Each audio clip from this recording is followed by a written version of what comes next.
Li Mei's Sword of Destiny. Chapter 1136. At the same time, outside the ice lake, after Qin Feiyang and the other two entered the castle, the white-robed old man's divine might went straight to the bottom of the lake. "Who dares to disturb my meditation?" Immediately, a pleasant voice sounded from the bottom of the lake, but it was filled with a bone-piercing chill. Following closely, a mighty divine might rushed out from the bottom of the lake, like a torrent of beasts, rolling up monstrous waves and pouncing towards the white-robed old man standing in the air. "This is..." The white-robed old man was surprised. "Not good." Suddenly, he seemed to have thought of something, and his face suddenly changed. Without any hesitation, he retreated like lightning. However, the speed of the divine might was even more terrifying, instantly imprisoning him in the air. Dong! At the same time, a huge snow python rushed out from the ice lake and floated in front of the white-robed old man. Its eyes seemed to be condensed from ice, emitting a great pressure. "I'm sorry, I didn't mean to offend you." When the white-robed old man saw the snow python, his body and mind trembled, and he quickly apologized. "If you didn't mean it, then you did it on purpose." The snow python looked at him playfully. "I didn't mean it." The white-robed old man shook his head, his eyes filled with fear. "Since you didn't do it on purpose or on purpose, did you come here to court death? If that's the case, then I'll fulfill your wish." The snow python's eyes turned cold, raised its huge tail, and slapped the white-robed old man's body. "Ah!" The white-robed old man screamed. His body cracked on the spot and blood stained the sky. Like a meteorite, he smashed into the glacier below. The snow python's strength was too strong. In front of her, even the white-robed old man who was only one step away from becoming a war god had no power to fight back. At the same time, on the surface of the ice lake, two heads popped out. It was Qin Feiyang and Yin Wei. "Who is she? How can she be so strong?" Yin Wei secretly asked, looking at the snow python above. His eyes were filled with fear. Qin Feiyang said, "She is the guardian of the teleportation altar. According to my guess, she should be a real god." "A real god?" Yin Wei's eyes trembled. No wonder Qin Feiyang and Fatso said that there would be a good show to watch. What was the difference between a fake god meeting a real god and seeking death? "Don't bother about them, let's go." Qin Feiyang called out and rushed to the bottom of the lake. This was not the first time he had come here, so he easily found the entrance and entered the cave below the ice lake. "I didn't expect there to be such a place in the first district." Looking at the grotto and the teleportation altar, Yin Wei's face was filled with hope. Qin Feiyang smiled faintly and pointed his index finger in the air. Battle chi surged out and gushed towards the teleportation altar. Wang! Very soon, the teleportation altar was activated. Whoosh! But at the same time, the snow python transformed into a meter long and appeared in the cave. "Greetings, senior." Qin Feiyang's pupils shrank and he hurriedly bowed. Yin Wei was also respectful. He didn't even dare to breathe loudly. The snow python glanced at Yin Wei, then looked at Qin Feiyang and jokingly said, "Do you think that you can slip away from under my nose?" This. Qin Feiyang looked a little embarrassed. Suddenly, the snow python glanced at Yin Wei and said to Qin Feiyang, "You can go, but he can't." "Why?" Qin Feiyang wondered. The snow python said, "Because he's not from the Great Qin Empire. He can't set foot in that place. There's such a rule." "What about the Mu family? They also went to the Great Qin Empire a lot, why don't you care?" Qin Feiyang frowned. The snow python said, "That's because I didn't see it. If I saw it, I wouldn't allow them to go to the Great Qin Empire." "You didn't see it?" Qin Feiyang was stunned and immediately smiled. "That's easy." Qin Feiyang waved his hand and sent Yin Wei to the castle, then said, "Senior, you can't see it like this." The veins on the snow python's forehead jumped. "Does this kid think I'm a monkey?" Just when she was about to go crazy, Qin Feiyang spoke first. "Senior, there's a problem that has puzzled this junior for a long time." "What's the problem?" the snow python asked. Qin Feiyang suspiciously asked, "Why do the State Preceptor and the Black Iron Army have a time limit to enter the Forgotten Continent, but I don't? What do you think?" the snow python asked. Qin Feiyang said, "This junior has seriously thought about this problem. This junior thinks that senior should be protecting this junior. Protecting you? The snow python was stunned and sneered. Boy, you're too self-righteous. Qin Feiyong frowned. Then senior, why don't you tell me why? Because of your ancestor. Only your family's ancestor has that much face, not you. Do you understand? The snow python said. Qin Feiyong smiled bitterly. It's actually because of his ancestor again. The forefathers plant trees, the descendants enjoy the shade. This sentence is really not wrong. Because of his ancestor. Gong Sun Bei let him go. Because of his ancestor. He and the young lady of the Dragon Phoenix house escaped from the hands of the chief tower. Because of his ancestor. They escaped from the inland sea. Also, because of the ancestor, the snow python turned a blind eye to it. Although he has never seen his ancestor, he doesn't know how much kindness he has received from his ancestor over the years. It's hard to repay. Suddenly, Qin Feiyong remembered the old man in the white robe and asked, Senior, where's the old man of the Mu family? He's kneeling outside. The snow python said lightly. Qin Feiyong was secretly speechless. Making a fake god kneel outside, I'm afraid that in the world, only this guy in front of him can do it. No matter what the reason is, I have to thank Senior for taking care of me all these years. If there's a chance in the future, Junior will definitely repay Senior. Qin Feiyong bowed and stepped on the teleportation altar, quickly disappearing. Repay, the snow python muttered to herself. But in the next moment, she couldn't help but be annoyed. Originally, she came to stop Yan Wei, but in the end, Qin Feiyong repeatedly changed the topic and she forgot about this matter. Little guy, you dare to play tricks with me, just you wait. Next time you won't be able to finish your meal. She snorted coldly, flew out of the cave and landed on the ice lake. She saw the old man in the white robe, kneeling on the snow. The snow python looked down at him condescendingly and said, I just heard Qin Feiyong say that your Mu family often goes to the Great Qin Empire. The old man in the white robe tensed up. This is slander. Slander. The snow python sneered. Do you still remember the promise you made to me when you came to the Forgotten Continent? I remember. The old man in the white robe nodded. The snow python said. Then tell me. The old man in the white robe said. At that time we promised that we would stay in the Forgotten Continent forever, and never set foot in the Great Qin Empire again. That's right. At that time I couldn't bear it, so I allowed you to stay in the Forgotten Continent, but what about you? It's fine if you don't know how to be grateful, but you also went against me behind my back. Now tell me, how should I resolve this matter? The snow python said lightly. Although her tone was calm, it was filled with a great pressure. The old man in the white robe's face changed. He hurriedly said, Master, we really didn't go there. It's Qin Feiyong who is slandering us. Please investigate. Still quibbling. You've disappointed me too much. Originally, if you were willing to admit your mistakes and repent, I would be merciful and let your Mu family live. But now, the snow python's eyes flashed coldly. Hand over the gate of time and space. What? The old man in the white robe's eyes trembled. The gate of time and space is the Mu family's biggest reliance. It can even be said that the gate of time and space is related to the Mu family's lifeline. Now that they want him to hand over the gate of time and space, isn't this putting the Mu family to death? The snow python said. You can choose not to hand it over, but your Mu family will be destroyed today. The old man in the white robe's face instantly turned pale. He hurriedly said, I'll hand it over immediately. As he spoke, he took out the gate of time and space. This is the Real Gate of Time and Space. Vast and mighty. The snow python looked at the gate of time and space, then looked at the old man in the white robe. This is your last chance, take care of yourself. After saying that, she flashed and landed in front of the old man in the white robe. She rolled up the gate of time and space and entered the ice lake without looking back.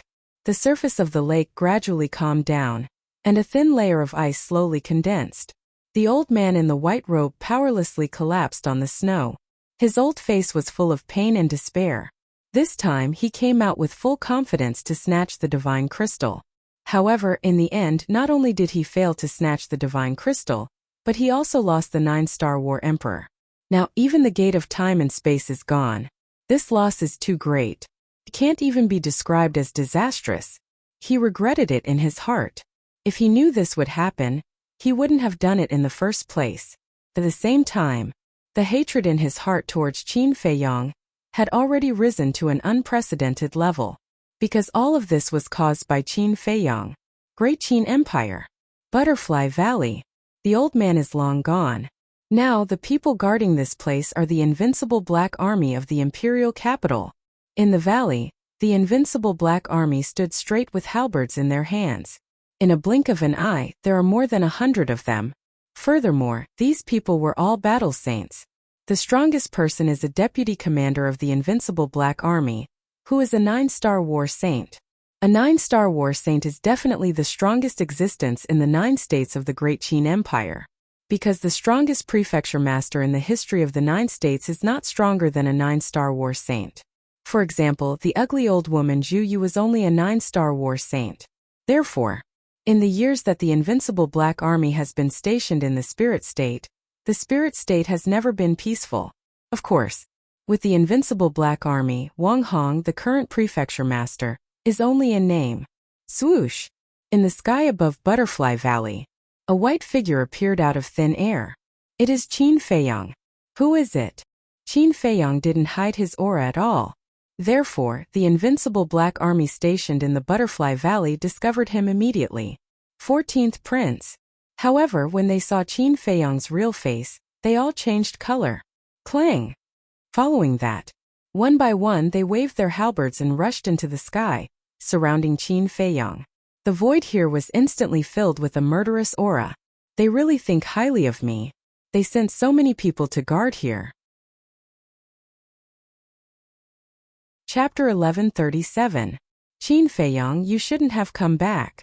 Along with a loud shout, a burly man flew up to the sky. His eyes were as cold as a blade. Greetings, Deputy Commander. The invincible Black Army bowed. Qin Feiyong turned his head to look at the burly man and said indifferently, a 9-star battle saint is able to become the deputy commander of the invincible Black Army. It seems like the Great Qin Empire has exhausted its talents. How dare you? How dare you talk to me like this with your cultivation base? The burly man shouted. If it was in the past, he could only endure such undisguised contempt. This was because the person in front of him was the son of the Supreme Emperor. But now, this person was just a pitiful worm that everyone wanted to beat up. Even if he was killed here, no one would care. Qin Feiyong smiled and said, my cultivation base is not strong, but it is still easy for me to kill you. How arrogant! The burly man was furious. He looked at the invincible Black Army and shouted, what are you waiting for? Have you forgotten the Emperor's order? Kill anyone who sees this thief. Boom! The invincible Black Army that surrounded Qin Feiyong suddenly unleashed their aura and attacked together. The halberds in their hands emitted a monstrous light. Kill him, Qin Feiyong muttered to himself. If he had heard this in the past, he would have been sad and pained. But now he felt nothing. It was as if it had nothing to do with him. But he had not really let it go. He was in despair. He no longer had any hope. Without any extravagant hopes, naturally, there wouldn't be so much disappointment and emotions. Swoosh! Qin Feiyong moved his mind and Yin Wei appeared out of thin air. Leave no one alive. Qin Feiyong said calmly. Understood. Yin Wei glanced at the invincible Black Army that was charging at him. His eyes flashed with killing intent. Boom! The Emperor's aura exploded and shocked everyone. Everyone present was instantly imprisoned in the void, including the burly man. It's a combat emperor. Why is there a battle emperor by his side? The group of people turned pale with fright, their hearts filled with disbelief. Qin Feiyong said indifferently, the last time I came back, I brought a group of fake gods with me. This time I brought a battle god back. Is it that strange? Everyone's heart trembled. That's right. Even a false god could be invited, let alone a mere battle the arch. The burly man's face turned pale as he begged. Your Highness, I was wrong. Please have mercy on me. Don't kill me. Begging for mercy so soon? Qin Feiyong was stunned. Originally, he thought that as the deputy commander of the invincible Black Army, he should have some backbone, but he didn't expect that he would be scared before the battle even started. Qin Feiyong's eyes flashed. He said to Yin Wei, "Keep him." "All right." Yin Wei nodded. The formless emperor's aura was like a sharp blade. In the blink of an eye, it sliced through the throats of more than 100 invincible Black Army soldiers. The void here suddenly bled like a waterfall. Except for the burly man, no one was spared. All of them died on the spot. Seeing this scene, the burly man panicked even more. He was so scared that he peed his pants. Qin Feiyong turned to look at him and said indifferently, "I can spare your life. You betrayed the emperor and joined me." "Yes, yes." The burly man didn't hesitate at all and nodded repeatedly. "Such a spineless person deserves to be killed." Yin Wei snorted coldly. "You're right, but he still has value." Qin Feiyong transmitted his voice. "What value?" Yin Wei frowned. Qin Feiyong said to himself, "I have to ask him to take me to the imperial capital and cripple his cultivation." "Understood." Yin Wei's eyes flashed. He pointed his index finger in the air, and a stream of battle qi entered the burly man's lower abdomen like lightning. "Ah!" The burly man immediately held his lower abdomen and howled miserably. At the same time, Qin Feiyong formed a seal with both hands. A slave seal appeared and rushed into the burly man's head. "Why did you come back?" But at this moment, an angry voice sounded. A middle-aged man in white appeared in front of Qin Feiyong. He had a square face, a rough face, thick eyebrows, big eyes, and a black eye patch on his left eye. The aura he emitted was quite powerful. He was Wang Hong. Looking at Qin Feiyong, his eyes were filled with blame and worry. Qin Feiyong laughed. "Long time no see." Still smiling mischievously, Wang Hong slightly raised his eyebrows and said, "Do you know how dangerous your current situation is? Does it matter?" Qin Feiyong smiled faintly. "Of course it matters. You were fine in Forgotten Continent. Why did you come back to die?" Wang Hong said angrily. "Die? I never thought that I was sending myself to death," Qin Feiyong said. "You," looking at Qin Feiyong's innocent expression, Wang Hong was so angry that he glared. At this moment, the burly man shouted, "Wang Hong, I'm ordering you to take him down." Wang Hong glanced at the burly man, then looked at Qin Feiyong, his expression uncertain. Qin Feiyong sighed. "Actually, you shouldn't have come out." If he didn't come out, Wang Hong could pretend that he didn't see him. But since he came out as the Spirit State's mansion master, he couldn't sit idly by. "But I came out," Wang Hong said. Qin Feiyong said, "You and the old man are really alike, but you are both blindly loyal, do you know that?" Wang Hong said, "Blindly loyal or stupid, I am a subject, so I must do my duty." Sigh. "I really never thought that one day we would become enemies." Qin Feiyong sighed deeply. "I also never thought that there would be such a day." Wang Hong shook his head. "Then make your move. I will also do my best to show my respect for you," Qin Feiyong said. Boom! The aura of a 4-star battle saint exploded. "What? 4-star battle saint?" The burly man's gaze trembled. How long had it been since Qin Feiyong caused havoc in the imperial city? He had already stepped into the realm of a 4-star battle saint. Wang Hong was even more incredulous. Thinking back, when this kid first entered the state capital, he was only a battle king. In just a few years he had climbed to such a height, leaving others in the dust. However, Yin Wei frowned and sent a sound transmission to Qin Feiyong. "I can see that the relationship between the two of you was very good in the past. Is it really okay for you to attack without holding back like this?" He could see through Wang Hong's cultivation at a glance. He was only a battle master. Facing the current Qin Feiyong, he was no match for him. "I know Wang Hong's character very well.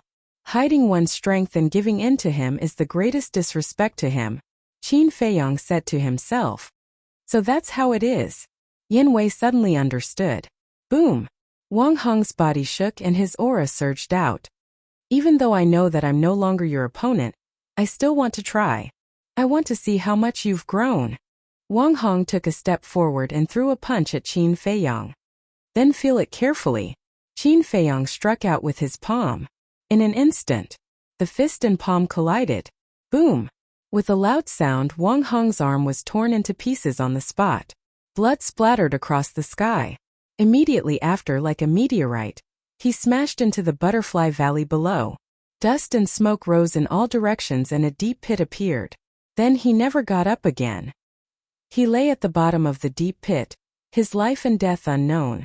However, there was a faint gratified smile on his blood-stained face. Qin Feiyong also smiled. Immediately, he turned to look at the burly man and said, "You'd better not try anything because after being controlled by the slave seal, I can clearly peek into your inner thoughts and can even erase your soul in an instant." "What?" The burly man's eyes trembled. Qin Feiyong said, "Quickly take the spiritual sea pill, and then take us to the imperial capital." "Yes." The burly man quickly nodded and took out a spiritual sea pill and put it into his mouth. Qin Feiyong didn't look at Wang Hong anymore. He landed in front of a dead soldier of the invincible Black Army. He took off the armor and put it on. Then he swallowed an illusion pill and changed into an unfamiliar face. Time passed by breath. After the burly man repaired his sea of qi and wiped the blood off his body, he took Qin Feiyong to the secret chamber below the Butterfly Valley. As for Yin Wei, Qin Feiyong sent him to the castle. As for Wang Hong, Qin Feiyong of course would not really kill him. He just made him faint. After a while, Qin Feiyong and the burly man entered the secret chamber and came to the teleportation altar. Qin Feiyong looked at the burly man and said, "You should have family in the imperial capital, right? What do you want to do?" The burly man was surprised. Qin Feiyong smiled and said, "I just want to tell you, don't play any tricks. Otherwise, not only will you die, but your family will also be implicated." He was worried that this person was not afraid of death and appeared in the pagoda, exposing his identity in front of Old Man Qin. One had to know. Old Man Qin was not only a false god, but the pagoda was also located in the back mountain of the imperial palace. If his identity was exposed, he would not be able to escape even if he had a pair of wings. That was why he threatened this person so that he would completely give up. "You're a demon," the burly man shouted. Qin Feiyong said lightly, "Since you know I'm a demon, why do you still want to provoke me?" The burly man held his breath and then sighed helplessly. Battle chi surged and the teleportation altar quickly recovered. Pagoda. 9 blood-red altars were neatly arranged on the ground, emitting an ancient and cold aura. Next to each altar, there was a stone tablet with different words engraved on it.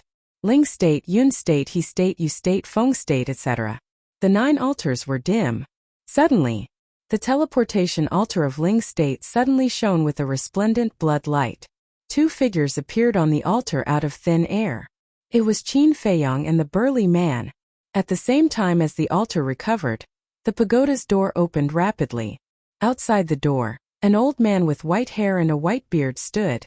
His white robes were spotless and his aura was otherworldly. He was the guardian of the pagoda, Old Man Qin. "Greetings, Old Man Qin." Qin Feiyong jumped down from the altar and followed behind the burly man.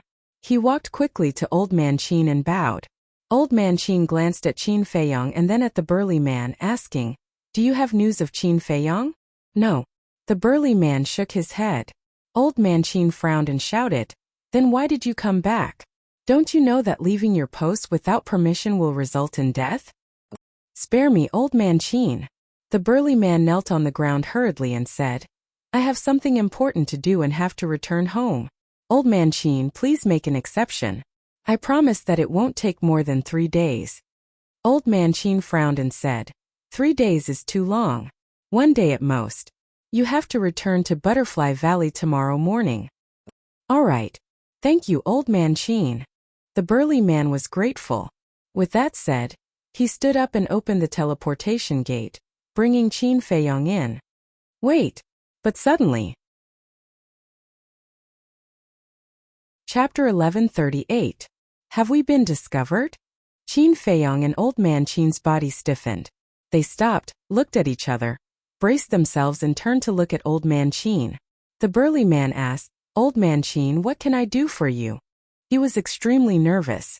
Old Man Qin said, "I heard that the invincible Black Army and the Kirin Army are very close to the Imperial Preceptor?"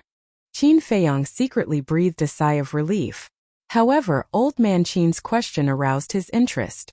At the same time, in the face of Old Man Qin's sudden question, the burly man was also a little unprepared.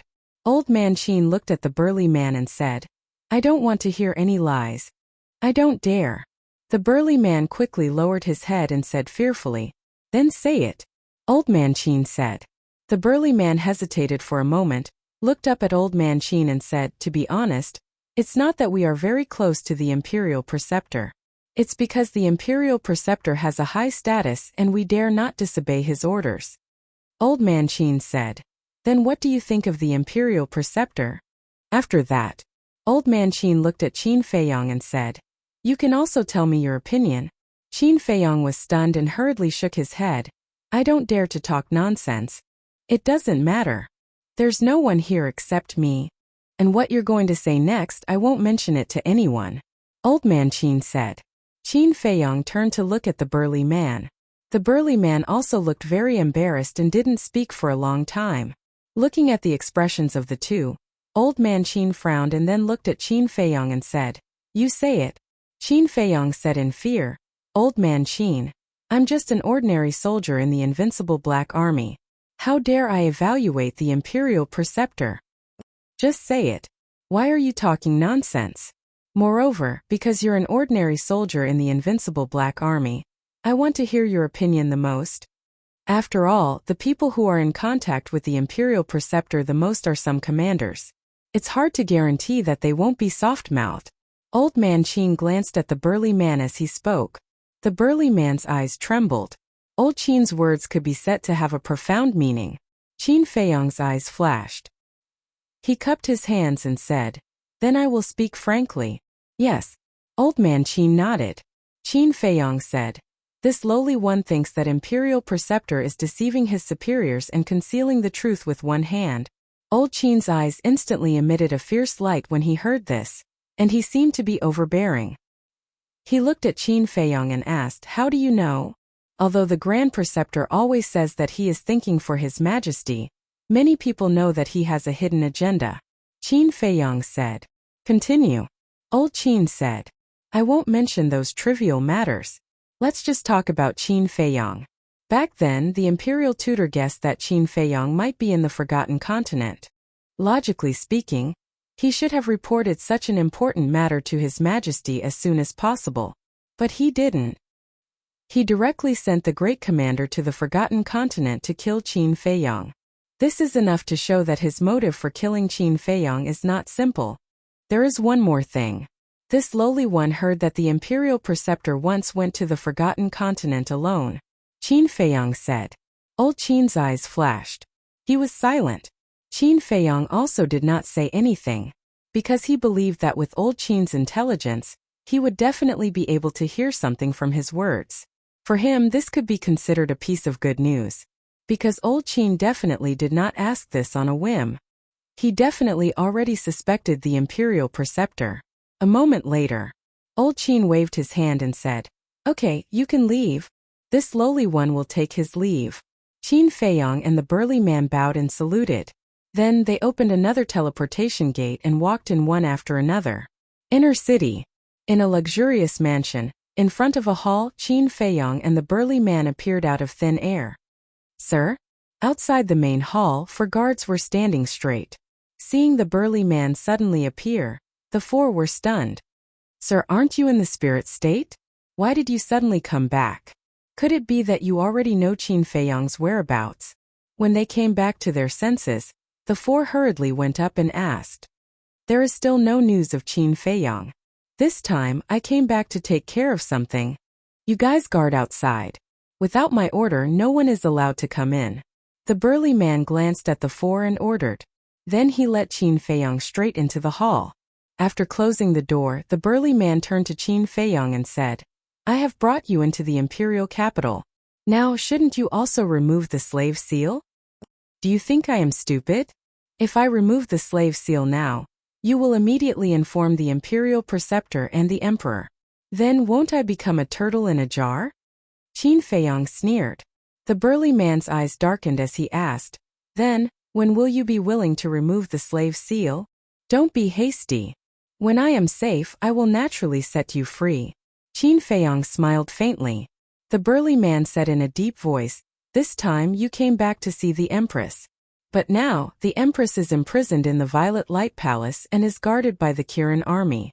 Without my help you can't enter at all. Violet Light Palace. Qin Feiyong clenched his fists as a cold light flashed in his eyes. He glanced at the burly man and sneered, "If you want to use this to threaten me, then you are gravely mistaken." With that, he took out the image crystal. Buzz! A moment later, a middle-aged man appeared in the void. He was thin but as straight as a pine tree. He wore a purple armor, and his hair was mottled with white hair. He exuded an aura of vicissitudes. And on his battle armor, there was an eye-catching Qilin pattern. That's right.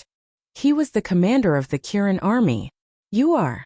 Looking at Qin Feiyong, the commander of the Kirin army had a trace of suspicion on his face. Qin Feiyong smiled and said, "We haven't seen each other for half a year. Have you already forgotten me?" Haven't seen each other for half a year? The commander of the Kirin army was even more confused. Looks like I need to remind you. Qin Feiyong smiled.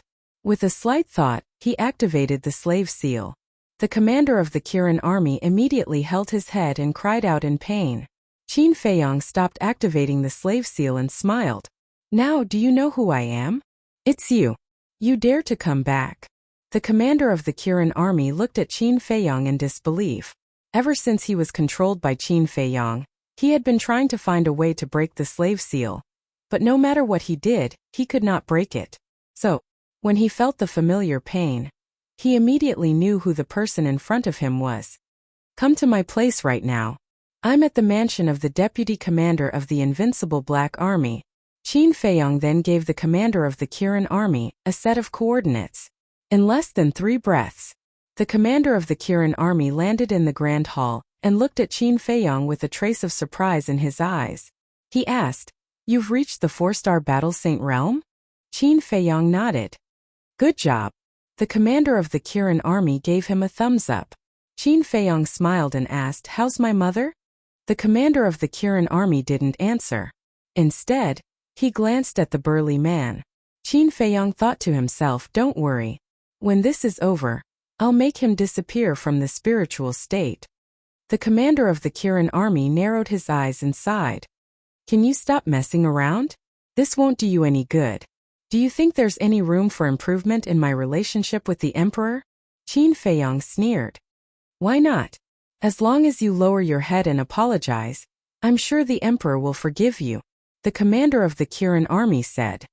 "I didn't do anything wrong. Why should I lower my head and apologize to him?" "He's the one who should apologize," Qin Feiyong said. Alas! The commander of the Kirin army sighed deeply and said with a smile, "Although Her Majesty was sent to the Violet Light Palace, she's been doing well since she saw you last time. Her complexion is much better than before." Qin Feiyong asked, "Has he visited my mother?" Of course he was referring to the emperor. "No." The commander of the Kirin army shook his head and said, "Are you disappointed? I've never expected anything. Why would I be disappointed?" Qin Feiyong sneered and said, "I want to see my mother." The commander of the Kirin army looked troubled. "You don't have a choice," Qin Feiyong said. "Okay." The commander of the Kirin army nodded and took out a set of Kirin army armor and handed it to Qin Feiyong. Qin Feiyong took off the Invincible Black Army's armor and quickly put it on. Then, he looked at the commander of the Qilin army and said, "Last time, you betrayed me in the Divine Penitentiary and almost caused me to lose my life. Until now I still remember it. If you dare to play any tricks this time, I will definitely not show mercy." The commander of the Kirin army smiled bitterly and opened a portal. He turned around and walked in. "Wait for me here," Qin Feiyong instructed the tall and sturdy man. Then he turned around and followed in. The Violet Light Palace. It was located in the outskirts of the palace. It was very remote and only the unfavored concubines would be sent here. In other words, it was equivalent to the Cold Palace. Once the concubines were sent here, their lives were basically hopeless. This was why Qin Feiyong was so angry when he heard about the Violet Light Palace. Whoosh! Qin Feiyong and the burly man appeared in front of a hall. "Greetings, Commander." Outside the main hall, the Qilin army was on guard every 3 steps and a sentry every 7 steps. They were extremely vigilant. The commander of the Kirin army asked, "Where is Her Majesty?" One of them said respectfully, "Her Majesty is inside. Open the door." The commander of the Kirin army said, "Yes." The man turned around and walked to the door of the hall and pushed it open.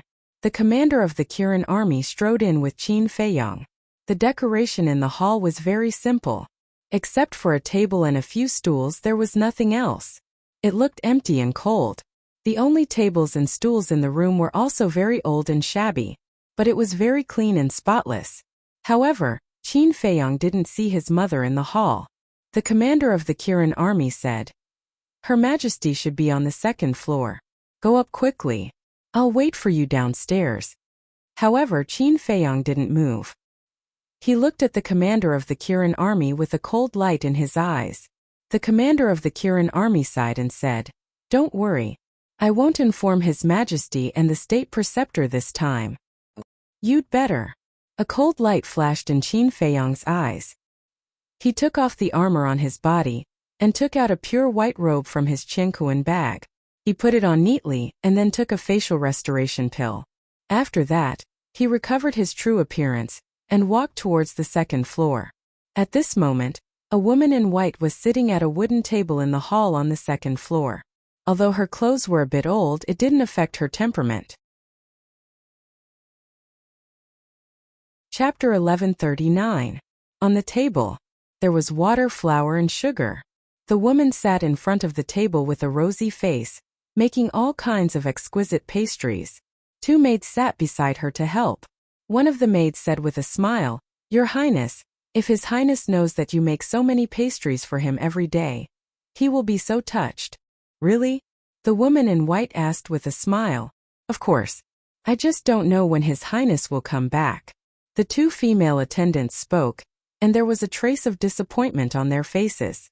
The woman in white looked up outside the window and said with a smile, "He will come back sooner or later. Tada!" Before she finished speaking, there was a sound of footsteps. Someone is coming. Who would come here? It can't be His Majesty, can it? The 2 maids heard the footsteps and immediately looked up at the stairs outside with a trace of suspicion on their faces. "Let's go and see." The woman in white smiled. "Okay." The 2 maids put down what they were doing and got up to walk to the stairs. But after taking 2 steps, they were stunned. At the entrance of the staircase, a familiar figure slowly walked up. "Are my eyes playing tricks on me?" The 2 maids looked at each other for a long time. Their faces were full of disbelief. When they rubbed their eyes and looked again, they saw that the familiar figure was already standing outside the hall. That's right. This person was Qin Feiyong.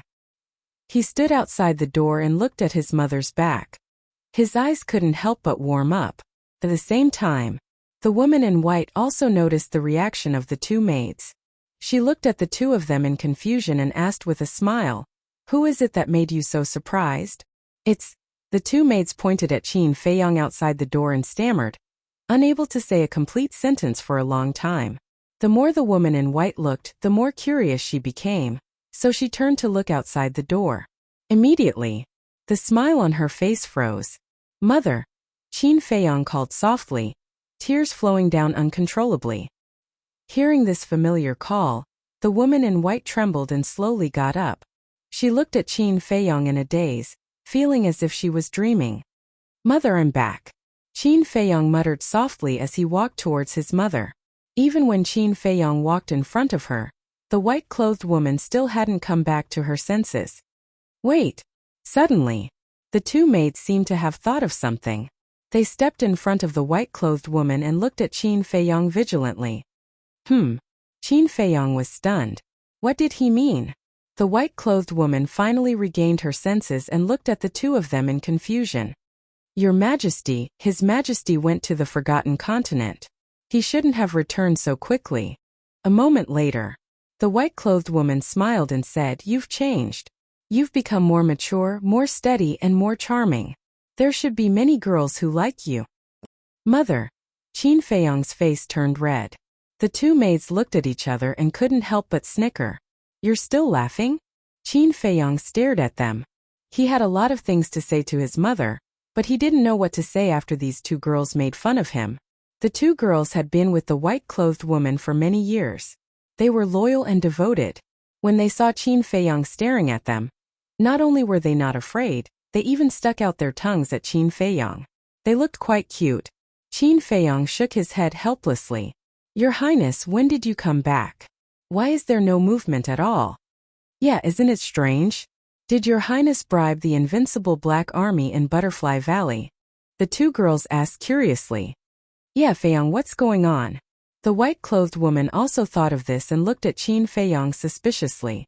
Qin Feiyang smiled bitterly and said, "How can I bribe them? However, I can still kill them." "Kill them? I heard that the invincible Black Army isn't the only one guarding Butterfly Valley. There's also a deputy commander of the invincible Black Army.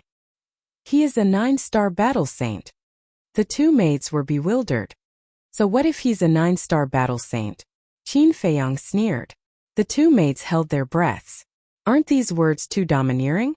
The white-clothed woman was slightly taken aback. Then she carefully sized up Qin Feiyang's cultivation. Her eyes suddenly lit up and said, "You've broken through to 4-star battle saint?" "Yes." Qin Feiyang nodded. "So fast? Your Highness is indeed the #1 monstrous genius of the great Qin Empire." The two maids were shocked and their eyes were filled with admiration. However, one of the maids quickly said, "That's not right. Even if your Highness is a 4-star battle saint, it's impossible for you to kill a 9-star battle saint." "I say, why do you have so many questions? Can't you let me get along with my mother?" Qin Feiyang was angry. "Aren't we just happy? Since your Highness is impatient, we won't ask any more." The two maids smiled embarrassedly and retreated behind the white-clothed woman. Then they kept quiet.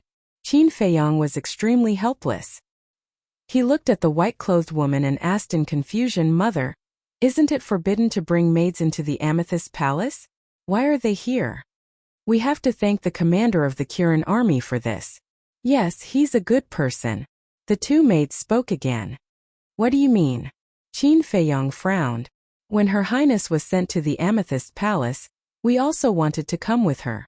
After all, Her Highness has treated us like family all these years. We couldn't bear to part with her. But His Majesty didn't allow it. He said that the people of the Cold Palace didn't need maids to serve them."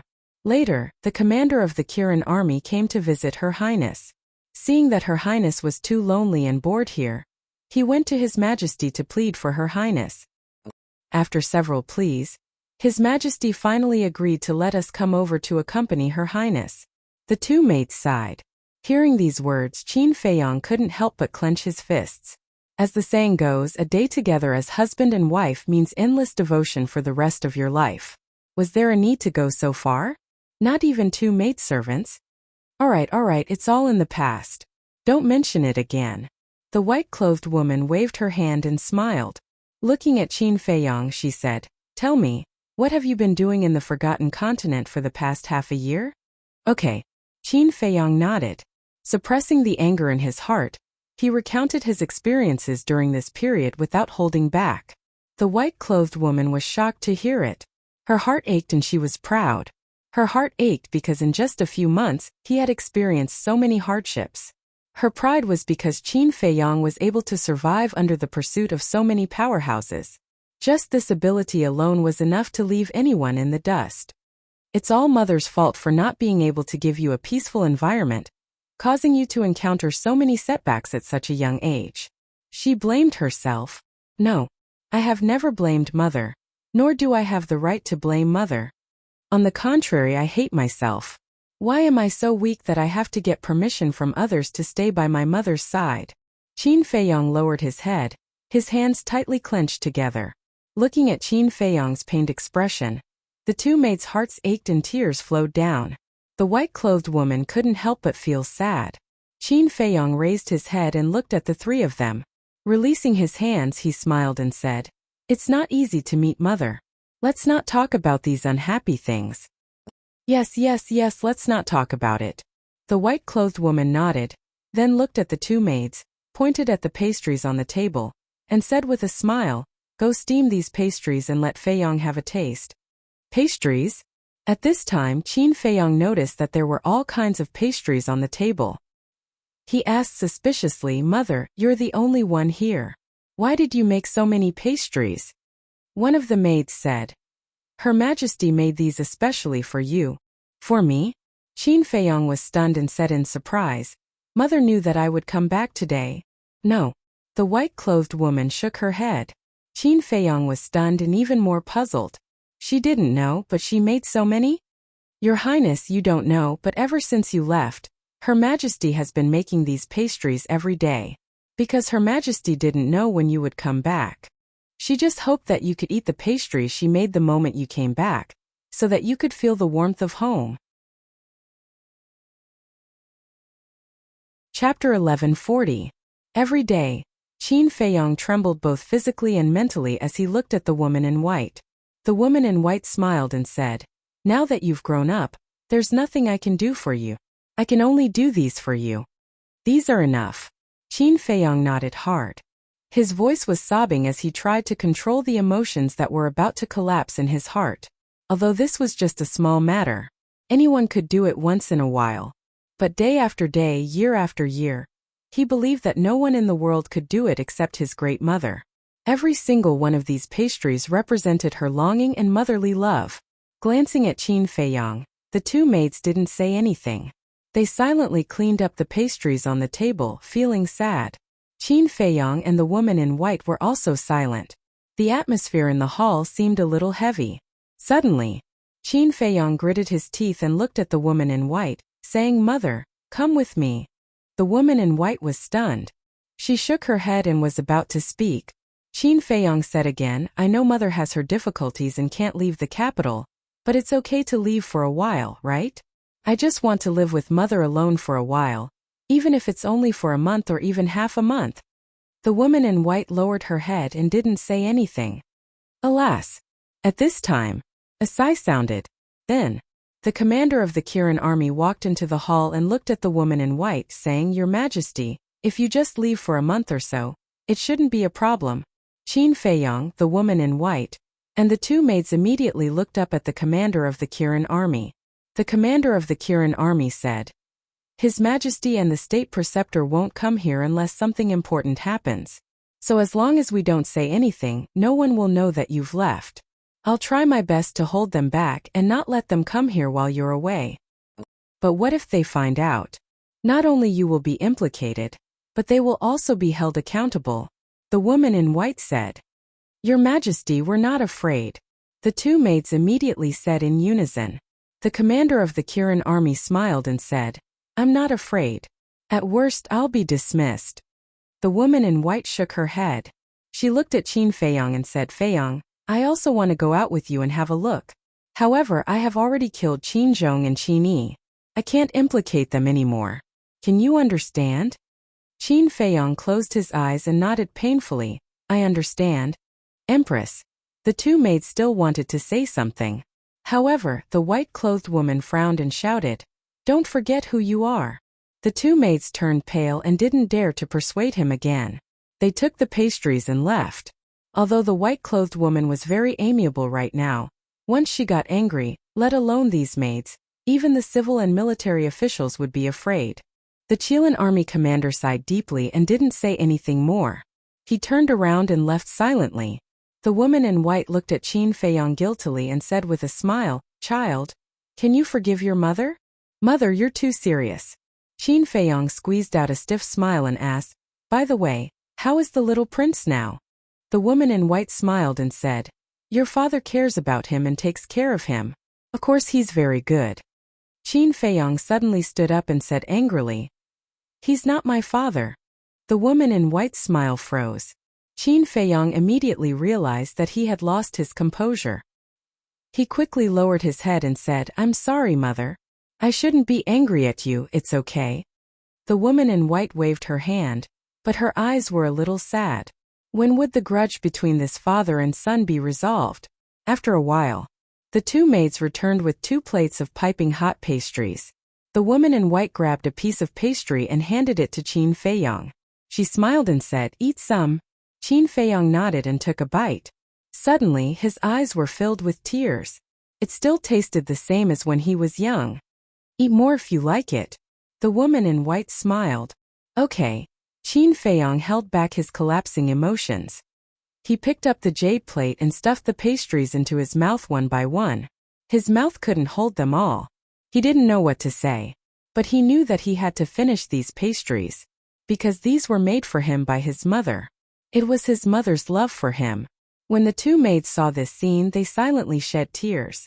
They felt injustice for Qin Feiyong. He was such a good prince. Why did the emperor treat him so ruthlessly? He didn't want much. He just wanted to be with his mother. And in the world, which child didn't want to be with his mother? However, the emperor wanted to deprive her of even this. She had to meet him secretly. That was too cruel. The 2 plates of pastries were wolfed down by Qin Feiyong just like that. He put down the jade plate, wiped the tears on his face, got up, looked at the woman in white and said, "Mother, I'm leaving."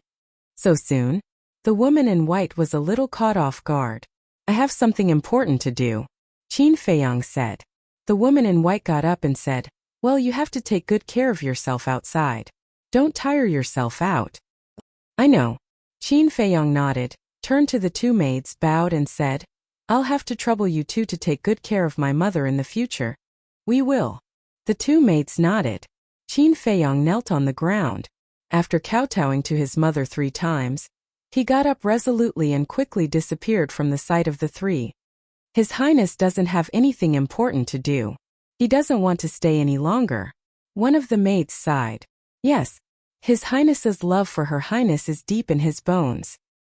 He's afraid that the longer he stays, the more reluctant he will be to leave Her Highness. The other maid sighed in a low voice. Hearing the 2 maids' words, the woman in white trembled and murmured, "Feiyong, I'm sorry." Back to Qin Feiyong. He walked down the stairs silently. Just as the 2 maids said, he didn't want to stay any longer. He was afraid that if he stayed any longer, he would be reluctant to leave his mother. Now, as long as he knew that his mother was well, he could rest assured. "Why did you come down so quickly?"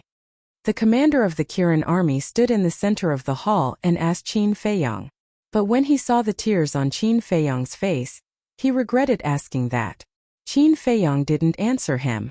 He said, "Help me keep an eye out. I don't want my mother to be hurt again." After saying that, he opened a teleportation door. The commander of the Kirin army nodded and asked, "What's your next plan?" "I don't know." Qin Feiyong shook his head. His eyes were full of confusion. Then he walked into the portal without looking back. The next moment, he appeared beside the burly man, put on the armor of the invincible Black Army, and changed his appearance. Then he said lightly, "Let's go." "Okay." The burly man nodded. About 100 breaths later, the 2 of them arrived in the sky above the Butterfly Valley again. Qin Feiyong took off his armor and looked down. The corpses of the invincible Black Army soldiers who died in the hands of Yan Wei were still there. However, Wang Hong was nowhere to be seen. He should have returned to the city. "Can you help me remove the slave seal now?" The burly man looked at Qin Feiyong's back and asked anxiously. Qin Feiyong didn't answer. With a thought, he erased the burly man's soul. The burly man didn't even have the chance to scream before he fell down. The world is so big. Where should I go now? Qin Feiyong looked at the sky and muttered to himself. Then he stepped into the air and gradually disappeared into the vast sky. Now, he was completely lost. He didn't know what to do. He even doubted whether everything he had done and persevered for all these years had any meaning. Next, he was just like a walking corpse walking aimlessly. He went to the city. He saw Luo Qianxue, Mermaid Princess, Lu Yun, Lin Yi, Yan Nanshan, Yin Yuan Ming. He visited everyone who was related to him one by one. He even visited his former opponents or some people who were not close to him, such as Huang San, who was a passerby in his life. However, he didn't show up, nor did he greet them.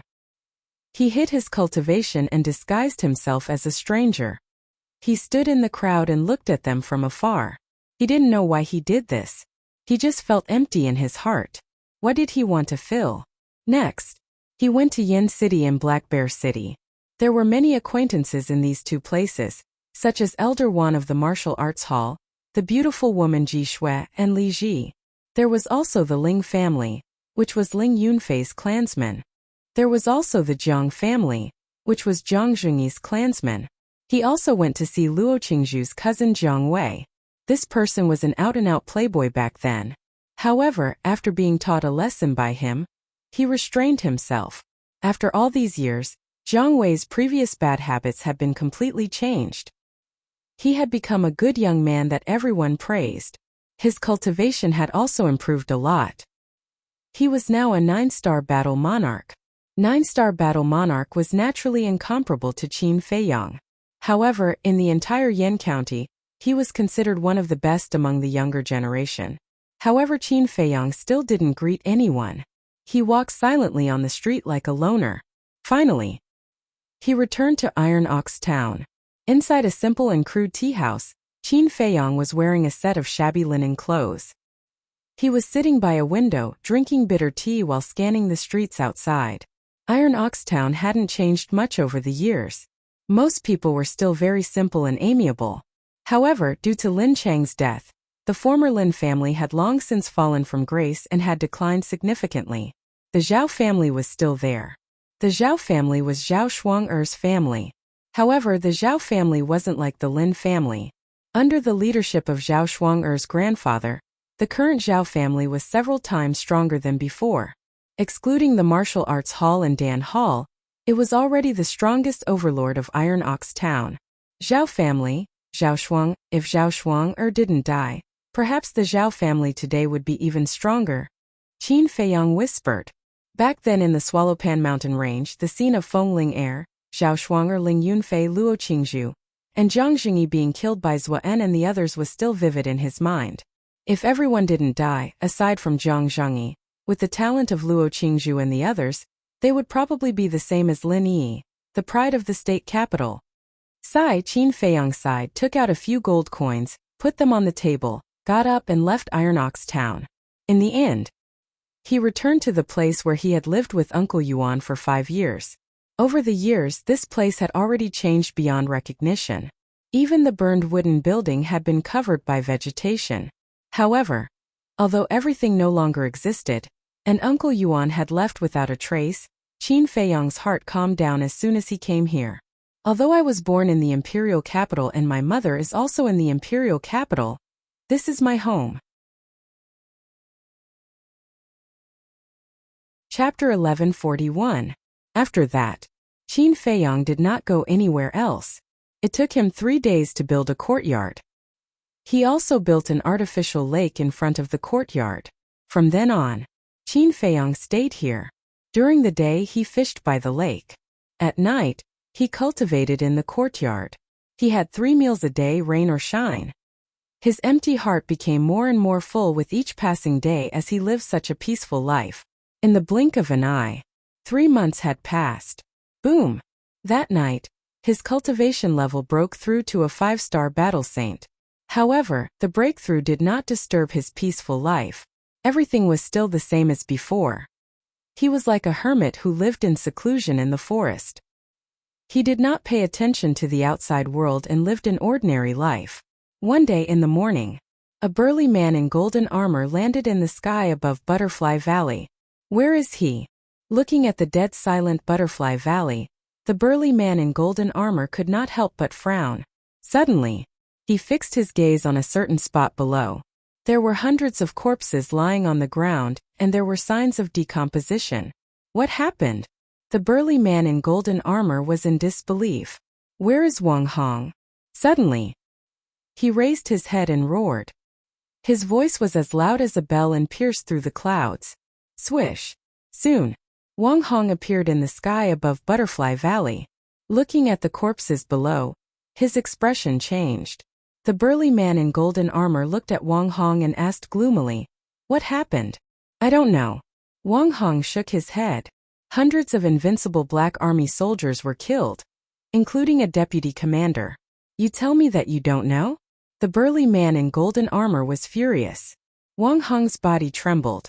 He quickly said, "I really don't know. I have been in the city all this time and have never been to Butterfly Valley." The burly man in golden armor looked at Wang Hong carefully. Seeing that Wang Hong was not lying, he asked, "You didn't hear anything?" "No." Wang Hong shook his head again. In fact, he happened to be in Butterfly Valley at that time. If he denied it now, it was obvious that he was protecting Qin Feiyang. This is strange. Who has the ability to kill these invincible Black Army soldiers silently? The golden armored man furrowed his brows. Wang Hong nodded and said, "It is indeed very strange. The deputy commander is a 9-star battle saint. To be able to kill him silently, this person's strength should be." Speaking of which, both of their eyes trembled as they exclaimed in unison, "Battle the Arch." The golden armored man's face darkened as he asked in surprise, "Could it be that Qin Feiyang has returned?" "Qin Feiyang?" Wang Hong was startled, then shook his head. "I don't think it's him because he's a very smart person. It's impossible for him to come back and die. Furthermore, with his cultivation, it's impossible for him to break through to the War King so quickly." "That makes sense. But it's too strange for someone to die in Butterfly Valley. I'll return to the imperial capital immediately and report this matter. You should bring some people to investigate as well. See if there are any suspicious people in the city recently. If there is, no matter who it is, act first and report later." A cold light flashed in the golden armored man's eyes, and then he rushed toward the teleportation altar in the secret chamber below. "Farewell, my lord." Wang Hong bowed to see him off. After the golden armored man disappeared, Wang Hong looked up at the sky and murmured, "It seems that the spiritual state is about to change." Then he opened a portal and left. Noon. The golden armored man descended on the Butterfly Valley again. But this time he wasn't alone. He was followed by a large group of invincible Black Army soldiers. At a glance, there were at least 1,000 people. Each of them was emitting a murderous aura. The golden armored man yelled, "Divide into 10 teams of 100 people each. Start from the imperial capital and start a thorough search. Bring back all the people and beasts above the War Saint level." "Understood." The invincible Black Army soldiers roared and scattered, disappearing in all directions like lightning. Meanwhile, in the godly palace of the imperial capital, in a certain alchemy room, a white-clothed young man sat cross-legged with his eyes closed, meditating. Dong! Suddenly, someone knocked on the door. The white-clothed young man opened his eyes and looked at the stone door. "Come in." The stone door opened, and a red-haired man in his 20s walked into the cultivation room. He cupped his hands and said, "Greetings, master." "What's the matter?" the white-clothed young man asked. The red-haired man said, "I just received news that the invincible Black Army soldiers guarding the Butterfly Valley were all killed, including the deputy commander." "What?" The white-clothed young man stood up with shock in his eyes. The red-haired man said, "Master, do you think he came back?" "You mean Qin Feiyang?" the white-clothed young man asked. "Those invincible Black Army soldiers are very powerful. No one in the spiritual state can kill them. Besides, who doesn't know the name of the invincible Black Army in the Empire of Great Qin? Ordinary people don't dare to touch them. Most importantly, this happened in the Butterfly Valley. So, only Qin Feiyang could do it." The red-haired man said, "That makes sense." The white-clothed young man nodded. "I also found out that the dead vice commander made a trip back to the imperial capital 3 months ago. Soon after, he left again." The red-haired man said, "He went back to the imperial capital." The white-clothed young man's eyes flashed as he asked, "How long has it been since the invincible Black Army soldiers died in the Butterfly Valley?" The red-haired man said, "I'm not sure. But I heard that the corpses were rotten. If I remember correctly, the weakest invincible Black Army soldiers guarding the Butterfly Valley was a 1-star battle saint. It would take at least 2 to 3 months for the corpses to rot. Based on this, the deputy commander should have died not long after he returned to the Butterfly Valley. It seems that the murderer is most likely Qin Feiyang." The white-clothed young man's eyes flashed. "What should we do now?" the red-haired man asked. The white-clothed young man waved his hand and said, "Don't worry about this. I will arrange it. You just need to investigate the movements of the emperor and the others." "Yes. Then I will take my leave." The red-haired man bowed to the white-clothed young man and turned to leave the alchemy room. "Qin Feiyang, ever since your bloodline power reverted to its ancestral state, I have been waiting for you to come back. Now you have finally come back.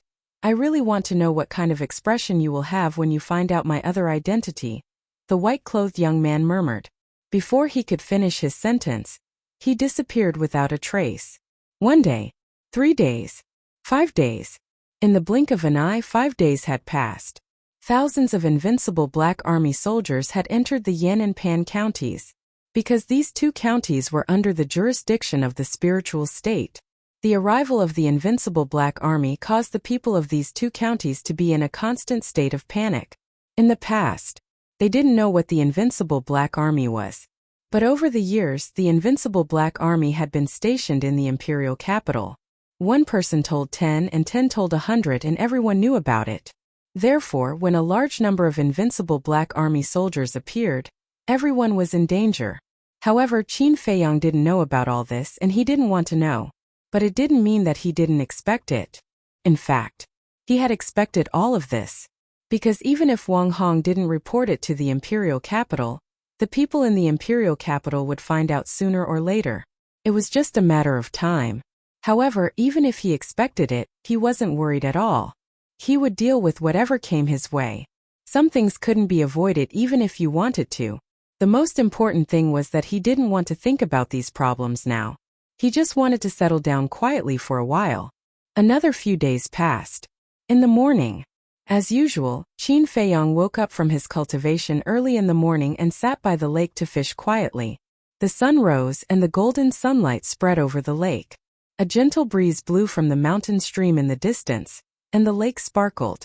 Everything was so quiet and peaceful. Boom! Suddenly, Qin Feiyang sensed from afar that dozens of powerful auras appeared in the sky above the Iron Bull town. Each of these auras contained a terrifying saint aura. They're here. He muttered to himself without any expression on his face. He didn't even look up in the direction of the Iron Bull town. He kept looking at the floating on the lake. In fact, there were no fish in this lake at all. Because when he built this artificial lake, he didn't put any fish in. And he sat by the lake every day fishing, not really fishing but cultivating his body and mind. In other words, he wasn't fishing for fish but for mind. But he knew that he didn't have much time here. Because everyone in the Iron Bull town knew that he used to live here. And the invincible Black Army would definitely not forget to search here. You're really here. Suddenly, a hearty laugh sounded. This voice. Qin Feiyang frowned and looked up. He saw a young man in white appear out of thin air above the lake. Qin Feiyang couldn't be more familiar with that face. It was Lu Xingchen. Qin Feiyang asked suspiciously, "Why are you here? Why can't I be here?" Lu Xingchen asked back. He took a step forward and landed beside Qin Feiyang. "No. I mean, how did you get out of the imperial city?" Qin Feiyang said. One had to know. From the imperial city to the spiritual state, one had to pass through the pagoda. And the pagoda was guarded by Elder Qin. Very few people in the world could sneak into the pagoda in front of Elder Qin.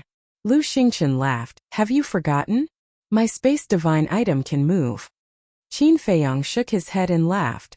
Needless to say, he had really overlooked this point. Indeed, with a space divine item that could move, entering the pagoda was a very simple matter. "Then why are you looking for me? How do you know I'm here?" Qin Feiyang said. "Of course I'm here because I miss you, an old friend. As for why I know you're here, it's actually very easy to judge because you have nowhere else to go in the Great Qin Empire." Lu Xingchen smiled faintly.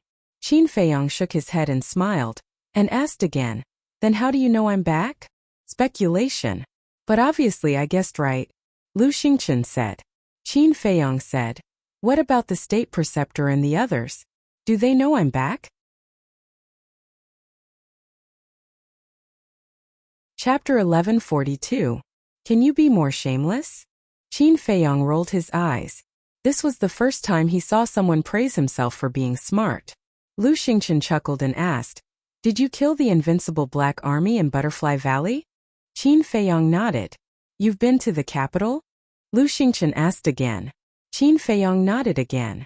Lu Xingchen said angrily, "Then why didn't you come to me? Do you still think of me as a friend?" "When I came back this time I didn't see anyone except my mother." Qin Feiyang shook his head and then said, "Besides, I want to make it clear that I've never thought of you as my friend." "I'm sad to hear you say that." Lu Xingchen's face darkened. He knew very well about his relationship with Qin Feiyang, but there was no need to be so straightforward.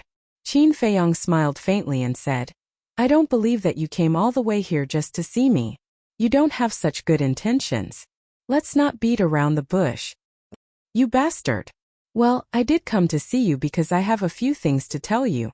First of all, do you remember Ling Yu, Zhao Yu, Feng Ran and Luo Dan? Lu Xingchen asked. Of course. Qin Feiyang nodded. They're missing. Lu Xingchen said. Qin Feiyang turned to look at him in surprise.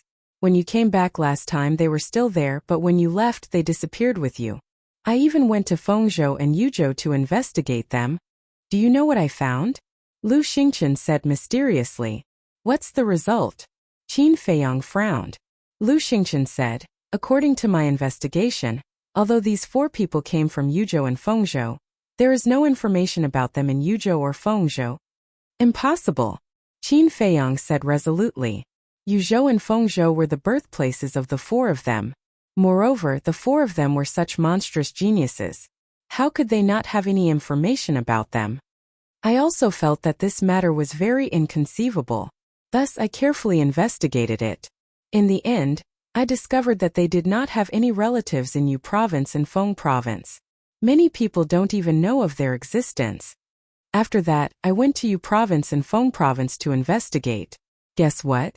They actually entered the sacred palace the day before the 9 underworlds Yellow Springs opened. As for their identities and origins, the Holy Sanctum's records are blank, Lu Xingchen said. So these 4 people are really mysterious? Qin Feiyang mumbled. Lu Xingchen said, secondly, I think I saw Zhang Jin in Imperial Capital. Zhang Jin. Qin Feiyang frowned. Why did this name sound so familiar? Don't you remember? He is Zhang Ren's younger brother. He is somewhat related to you. Lu Xingchen said. So it's him.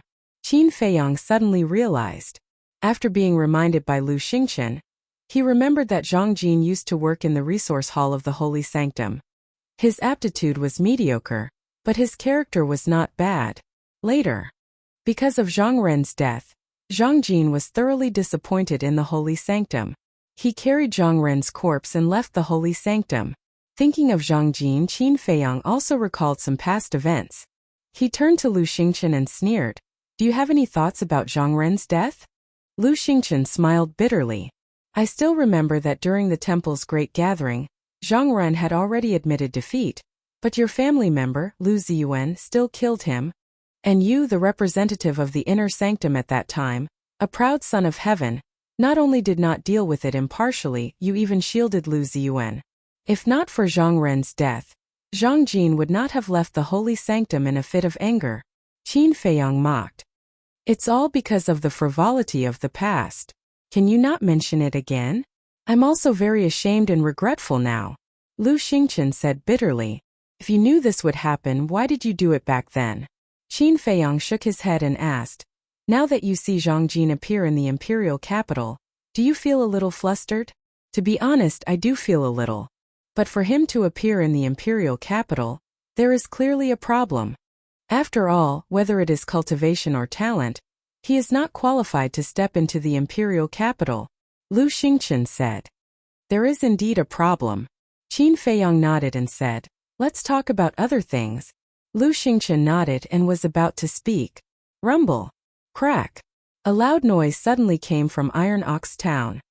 The two hurriedly raised their heads and looked in the direction of Iron Ox Town. Their eyes were filled with surprise. The loud noise was incessant, followed by a strong wave of battle. Lu Xingchen said in a low voice, do you feel it? It's the holy aura. Qin Feiyang nodded and said, it should be the invincible Black Army that is in trouble. But in this small Iron Ox Town, is there anyone who can fight against the invincible Black Army? Let's go and take a look. Qin Feiyang's eyes flashed. He decisively put down the fishing rod and rushed to the sky, flying towards Iron Ox Town. Lu Xingchen followed closely behind. Qin Feiyang suddenly turned his head and looked at Lu Xingchen. He did not notice before, but now he realized that Lu Xingchen's aura also carried a holy aura. 5-star battle saint. Finally, he saw Lu Xingchen's cultivation clearly, but even his jaw almost dropped. How did this person do it? One had to know. He had opened the door of potential and received the inheritance of his ancestor, causing his bloodline to revert to its ancestral state. That was why he could break through to 5-star battle saint so quickly. But Lu Xingqian actually caught up to him? This was too inconceivable. Lu Xingqian seemed to have noticed Qin Feiyang's surprise. He revealed his white teeth and smiled. Didn't I tell you before? I was once a god of war. Qin Feiyang raised his eyebrows. Lu Xingqian had indeed said this before, but he did not take it to heart at that time. He thought that Lu Xingqian was just joking. But now, hearing this sentence again, he could not help but hesitate. Could it be true? Lu Xingqian pointed to the sky in front of them and said, "Don't think about it. Look at the sky above Iron Ox Town. It's very interesting." Qin Feiyang looked up suspiciously, and his eyes suddenly widened. Above Iron Ox Town, a white-clothed youth was crazily slaughtering a group of invincible black army soldiers. He was extremely powerful. But this was not the main point. The main point was that white-clothed youth looked exactly like him. He was practically another Qin Feiyang. Lu Xingqian asked suspiciously, "Brother Qin, is he an imposter or are you an imposter? Or are you the one who arranged this?" Qin Feiyang rolled his eyes at him and said in a deep voice, "How could I arrange for someone to impersonate me? Who is this person? What's his purpose for impersonating me?" That's amazing. The cultivation of those invincible black army soldiers were between 1-star and 4-star battle saints, but he could easily destroy them. And I can't see through his cultivation, Lu Xingqian said. Qin Feiyang said, "Judging from his aura, he should be a 6-star battle saint. There's actually a 6-star battle saint hidden in the spiritual state?" Lu Xingqian was shocked. Not good. Suddenly, Qin Feiyang's expression changed. After such a terrifying battle, Iron Ox Town below would have been destroyed. He quickly looked down at Iron Ox Town. As expected, Iron Ox Town had long disappeared, leaving behind only ruins. And there was not a single living person in the ruins. Corpses were everywhere, and blood stained the ground. Damn it! Qin Feiyang cursed silently, and his speed suddenly increased. After a few breaths, he entered Iron Ox Town, landed on the broken streets and walked all the way. Everywhere he passed, there were broken corpses and broken limbs, and the smell of blood was pungent. Why did they hurt these innocent people? Qin Feiyang gradually clenched his fists. Although he had only lived in Iron Ox Town for 5 years, he already had deep feelings for the people and things here. Moreover, most of the people living in Iron Ox Town were mortals who had no strength to truss a chicken. It was too much to not even let mortals go. In the end, he stopped in front of a dilapidated house. This was Zhao Shuanger's home. When he passed by this place on his way back, he took a few glances. Everyone had a simple smile on their faces. But now everything was gone and only ruins were left. Why? He walked in slowly and corpses could be seen everywhere. Fresh blood flowed on the ground, still steaming. It was like hell and it was a ghastly sight. Suddenly, he quickened his pace and walked to the front of an old man. The old man had white hair and was lying in a pool of blood. His body was pressed against a beam, and he was already dead. "Grandpa Zhao, I'm sorry I'm late." Qin Feiyang squatted beside the old man, his face full of self-blame and guilt. The old man was Zhao Shuanger's grandfather. Ever since Ling Yunfei, Luo Qingzhu, Zhao Shuanger and Feng Ling'er died, he did not take care of their families. For example, Ling Yunfei's mother, Lu Ji. For example, Luo Qingzhu's mother, Luo Qianxue, and Feng Ling'er's grandfather. Although Feng Ling'er's grandfather had died, he still remembered him in his heart. Only this old man, he had almost forgotten about him. In the past, he did not think much of it. But at this moment, when he looked at the old man's eyes and the bloody corpse, he could not help but feel regret in his heart. Why did he not think of this before? He only felt regret after losing it? Qin Feiyang slowly reached out his hand, closed the old man's eyes, and raised his head to look at the man in white and the invincible black army. "Today, none of you can leave." He suddenly roared and rushed to the sky with the billowing holy aura. Why is there Qin Feiyang here? The invincible black army, who was fighting with the man in white, had a trace of surprise in their eyes. At the same time, the man in white also looked at Qin Feiyang. He was not surprised at all. The corners of his mouth curled up slightly. Then he turned around and flew away with lightning speed. Qin Feiyang waved his hand, and a red sword energy surged out. 40 sword energies soared into the sky, and the few remaining invincible black army were wiped out. Blood dyed the sky. Boom! Then, he pointed his index finger in the air, and a beam of battle energy blasted into the Iron Ox town below. With a loud rumble, the entire Iron Ox town collapsed into the ground and turned into a giant tomb. I will bring his head back and bury it with you. Rest in peace, Qin Feiyang whispered. Then, he used the phantom steps and chased after the man in white. Wait for me. Chapter 1143. In the void, the man in white took a mysterious step, moving as fast as lightning. Although he seemed to be running for his life, if one looked carefully, they would find that there was not the slightest bit of panic on his face. Qin Feiyang followed closely behind. Lu Xingqian whispered, Brother Qin. He is a 6-star battle saint. His cultivation is 1 realm higher than ours, and he has mastered a perfect auxiliary battle art. I'm afraid we won't be able to catch up to him. So what if he's 1 realm higher? Qin Feiyang smiled coldly, activated the concealment art, and disappeared without a trace. Lu Xingqian was surprised. What was this guy doing in the castle? Could it be that the castle could also move?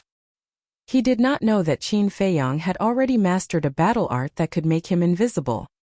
He only thought that Qin Feiyang had gone to the castle.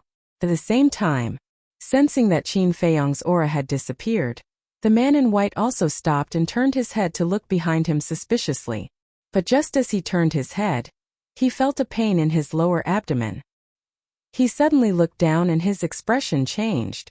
He saw a battle aura, like a sharp arrow, entering his lower abdomen at lightning speed. Blood immediately flowed out. What's going on? The man in white was bewildered. Lu Xingqian was bewildered. It was also at this moment that Qin Feiyang appeared and stood right in front of the white-clothed man. He was very close to him. Impossible. Your castle can't be moved at all.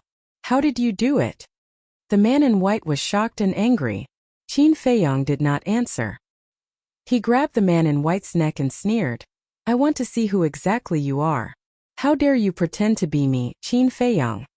After saying that, Qin Feiyang took out a facial restoration pill and stuffed it into the man in white's mouth. The man in white's face was suddenly filled with panic. Boom! But at this moment, in the forest below, a terrifying emperor aura emerged and instantly enveloped Qin Feiyang. At the same time that Qin Feiyang was imprisoned, a white light flashed out from the forest below and landed in front of Qin Feiyang like lightning. He grabbed the man in white and retreated. There's still someone else. And it's a war king. Qin Feiyang's eyebrows raised. His aura. His black hair and clothes fluttered in the wind. He forcibly broke through the emperor pressure that was imprisoning him. Then, he looked at the white off her face, but Qin Feiyang's eyes narrowed. He felt like he had seen this pair of eyes before, but he couldn't remember where. The woman in white spoke. Her voice was bone-chilling and emotionless. She was like a god of death. Then she took Zhang Jin and left without looking back. Even the voice is familiar. Qin Feiyang muttered. With a thought, Yan Wei appeared out of thin air and said in a deep voice, Take them down. Yes. Yan Wei responded with a respectful tone, as a powerful battle chi burst out from his body and sprang toward the white-shirted woman and her companion like a surging tide. There is indeed a war king hiding beside me. The woman in white's pupils shrank. She raised her slender arm and waved it in the air. Battle chi emerged and turned into a huge wave that swept across the sky. Boom! The two waves of battle chi collided. Puff! Yan Wei's body trembled and he retreated. A trace of blood flowed out from the corner of his mouth. The woman in white's body was also trembling slightly. A mere 1-star war king dares to behave atrociously in front of us. You really don't know what's good for you. Yan Wei's eyes turned cold. He executed the Heavenly Demon's 9 steps and charged towards the woman in white. The Heavenly Demon's 9 steps was not only a perfect support skill, It was also a perfect killing skill. In other words, this was a skill that was both offensive and defensive. With every step he took, his aura would increase tremendously. Even the air was trembling. At this moment he was like a demon god descending to the world. His aura was extremely powerful. When he took the fourth step, both his speed and his aura had reached an unprecedented level. Boom! When he took the fifth step, he was like a god descending to the mortal world. He stepped on the woman in white's head. Immediately, a terrifying murderous aura enveloped the woman in white. Perfect battle skill. The woman in white's heart trembled. No matter what kind of battle skill it was a peak perfect battle skill. Boom! Whoosh! The woman in white waved her hand. Battle chi emerged and turned into a huge wave that surged forward. This battle skill. Qin Feiyang, who was not far away, looked at the huge wave that covered the sky and the earth. His brows were tightly knitted together. The battle skill that the woman in white used was only a superior battle skill. However, it gave him an inexplicable sense of familiarity. Boom! Yin Wei's aura shook the heavens and the earth. Looking at the huge wave, his eyes were extremely sharp. Immediately, he took the sixth step. Accompanied by a deafening loud sound, the huge wave instantly disintegrated. He was unstoppable. Puff! The woman in white spat out a mouthful of blood. However, her eyes became colder and colder. Waterlong sky. She let go of the man in white and roared. Her long hair danced wildly in the air. It was as if a female demon had appeared. Her murderous aura was monstrous. Boom! Battle chi poured out like a waterfall. Huge waves that covered the sky surged in the void above. It was as if this place had turned into a vast ocean. The destructive aura swept in all directions. Waterlong sky. This is the second move of the sunflower water art. Then come and try. The woman in white placed her hands in front of her chest and quickly formed a seal. A destructive aura spread out. Stubborn. Yin Wei's gaze turned cold and he suddenly took the ninth step. His aura broke through the barrier and charged towards a 5-star combat emperor. The power of the 9 steps of the heavenly demon had been unleashed to the extreme. However, just as the woman in white was about to lose her life under his feet, she suddenly raised her head and a strong murderous intent burst out from her eyes. At the same time, a palm-sized mystic ice seal appeared between her hands and cold air billowed. The first style of the frost art's ice seal. Although she shouted, the mystic ice seal broke through the air and swept into Yin Wei's feet. Yin Wei's expression changed immediately. He could clearly feel that when the mystic ice seal entered his feet, a shocking cold current suddenly swept through his entire body. His limbs began to stiffen. White snowflakes quickly appeared on his clothes, skin, and even his hair. These snowflakes emitted a terrifying cold air. In the blink of an eye, a thick layer of ice formed on his body and he became a human ice sculpture. Frost arts. Qin Feiyang raised his eyebrows. Yin Wei and the woman in white had the same cultivation, but she was able to seal Yin Wei in ice? This was enough to prove that this so-called frost arts was also a perfect battle art, and it was also a peak perfect battle art. The woman in white looked at Yin Wei with disdain and turned to Qin Feiyang, saying, "I believe you have already guessed who I am." "Dong Qing," Qin Feiyang said. The woman in white sneered, "That's right, it's me. Are you surprised?" Qin Feiyang was silent. Lu Xingchen looked at Qin Feiyang and asked Dong Qing, "Where have you been all these years?" Haha, Dong Qing laughed crazily. She took off her mask and revealed a face as beautiful as a flower. Dong Qing was once the pride of the inner palace. Her appearance was not bad, and it was not an exaggeration to say that she was peerless. But right now her face was filled with hostility and hatred. She looked at Lu Xingchen and said, "I went to hell, but I was not satisfied, so I came back from hell." Chapter 1144. "I'm afraid you don't have the ability," Qin Feiyang said indifferently. Back then he wasn't afraid of Dong Qing and now he was even more afraid. However, Dong Qing's current cultivation made it hard for him to accept. He clearly remembered that Dong Qing had only broken through to the 6-star War Emperor when they fought in the temple's great gathering. At that time, his cultivation had also broken through to the 3-star War Emperor. All these years, He relied on the gate of potential and the purple gold dragon blood to barely break through to the 5-star war saint. But Dongqing had already stepped into the 1-star war emperor realm. He wouldn't believe that Dongqing's talent was better than his, because he knew how Dongqing's talent was. But how did she do it? Even if she opened all the gates of potential, it couldn't be so fast. Lu Xingchen's breakthrough to the 5-star war saint had already shocked him. But now Dongqing's cultivation was even more unbelievable. You're no longer the Qin Feiyong from back then, and I'm no longer the Dongqing from back then. It's still hard to say who will win now. Get ready to pay your debt. Dongqing smiled coldly and her hands began to form seals again. A destructive aura rolled out from between her hands. Boom! However, at this time, an even more terrifying aura erupted. Qin Feiyong, Lu Xingchen, and the white-clothed woman all turned to look at Yan Wei. The aura came from Yan Wei, who was trapped in the ice sculpture. What's going on? The white-clothed woman was bewildered. Rumble! Yan Wei's aura became stronger and stronger, surging in all directions with earth-shattering momentum. The void and earth here began to tremble. Boom! Suddenly, the aura that erupted from Yan Wei actually broke through the shackles of the 1-star War Master and climbed to the 2-star War Master.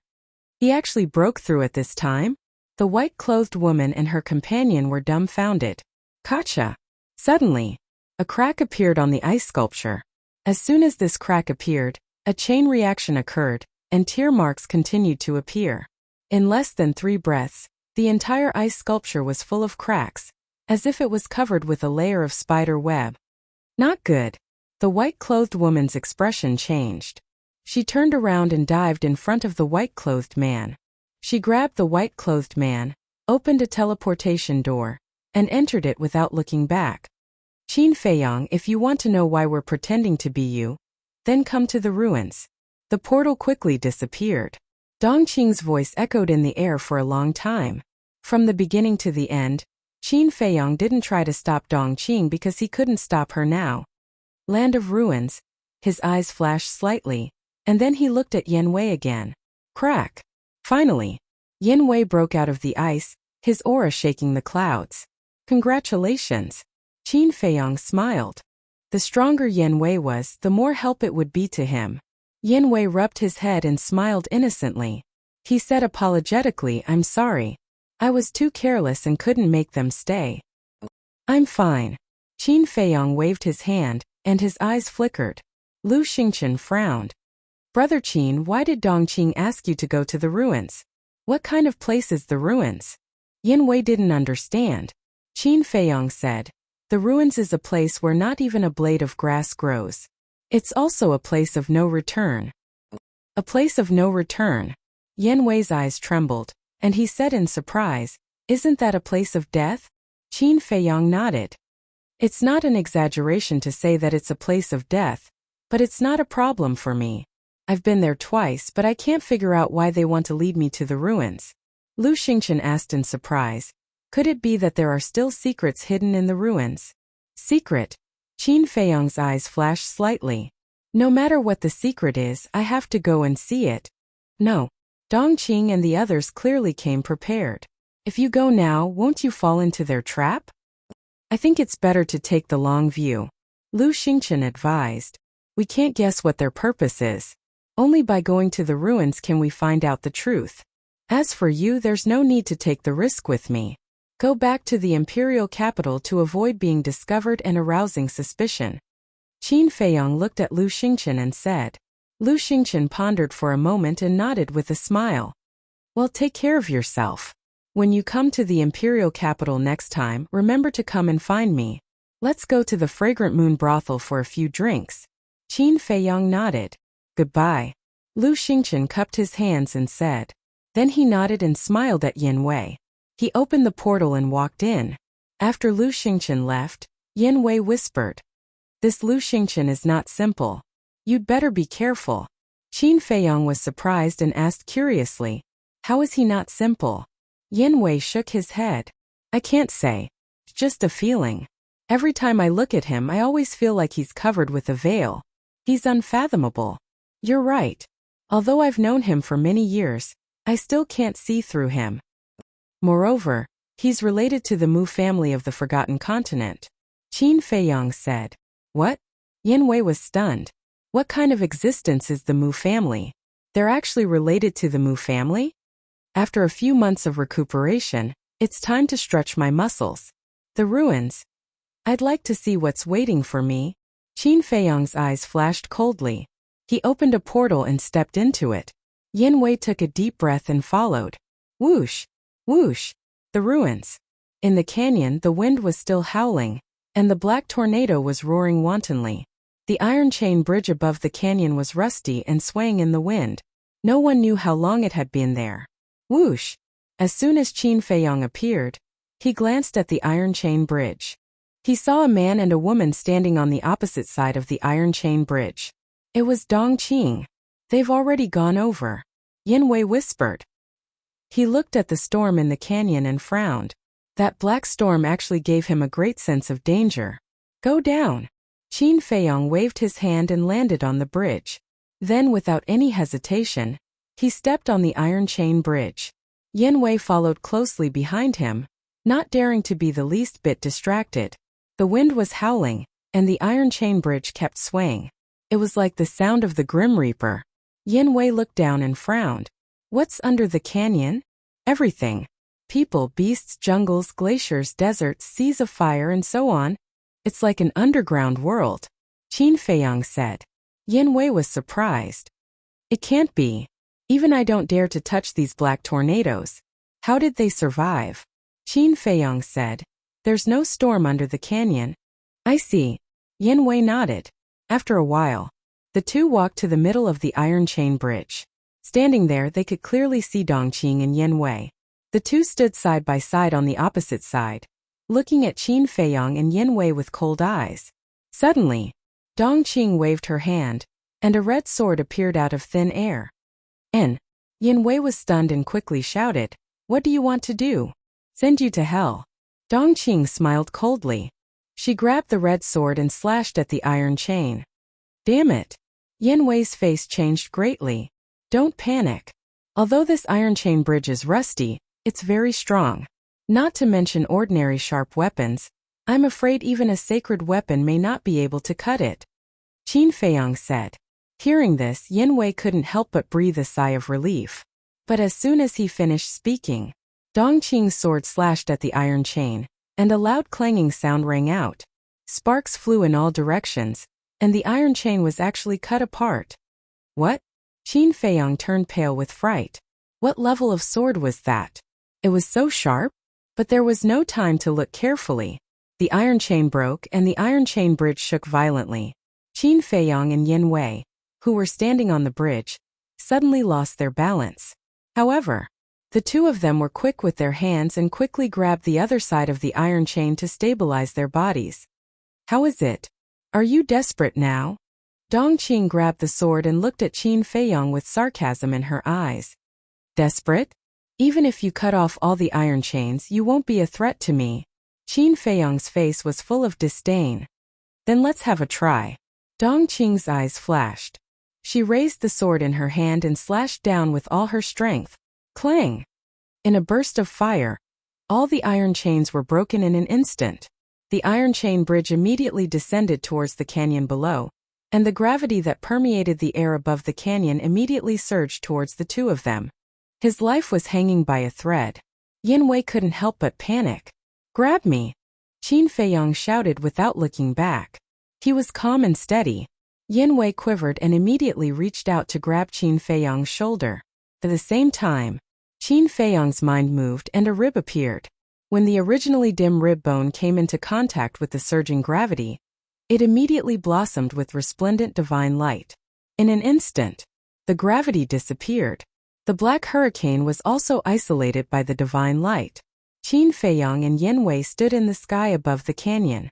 The divine bone shone brightly like a full moon, shining in all directions. Dongqing frowned, but suddenly, she smiled again and gave Qin Feiyong a thumbs up from afar. She said, impressive. It seems like this is what you rely on to enter the ruins repeatedly. However, the real show is yet to come. If you have the ability, continue to chase after me. After that, She waved her hand and took the man in white to the depths of the ruins like lightning. The real show. Don't let me down. Qin Feiyong muttered to himself and shouted, "Let's go." Yin Wei nodded and swept up Qin Feiyong. They turned into a ray of light and flew to the other side. This woman must be brewing some conspiracy. We must be careful. In front of absolute strength, no matter what conspiracy, it is like withered branches and withered leaves. It will be annihilated with a snap of the fingers. Qin Feiyong said. Yin Wei had already broken through to a 2-star combat emperor. In addition, he had 2 perfect battle arts. It was more than enough to deal with Dong Qing. As for the red battle sword in Dong Qing's hand, even if it was a divine weapon, he was not afraid. Because he also had a divine weapon. This divine weapon was Chang Shui.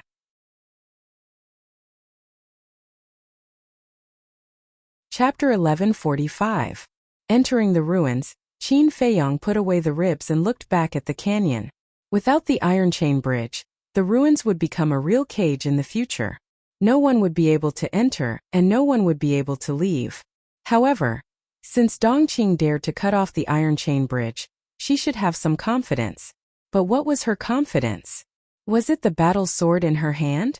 Whoosh! The two moved as fast as lightning.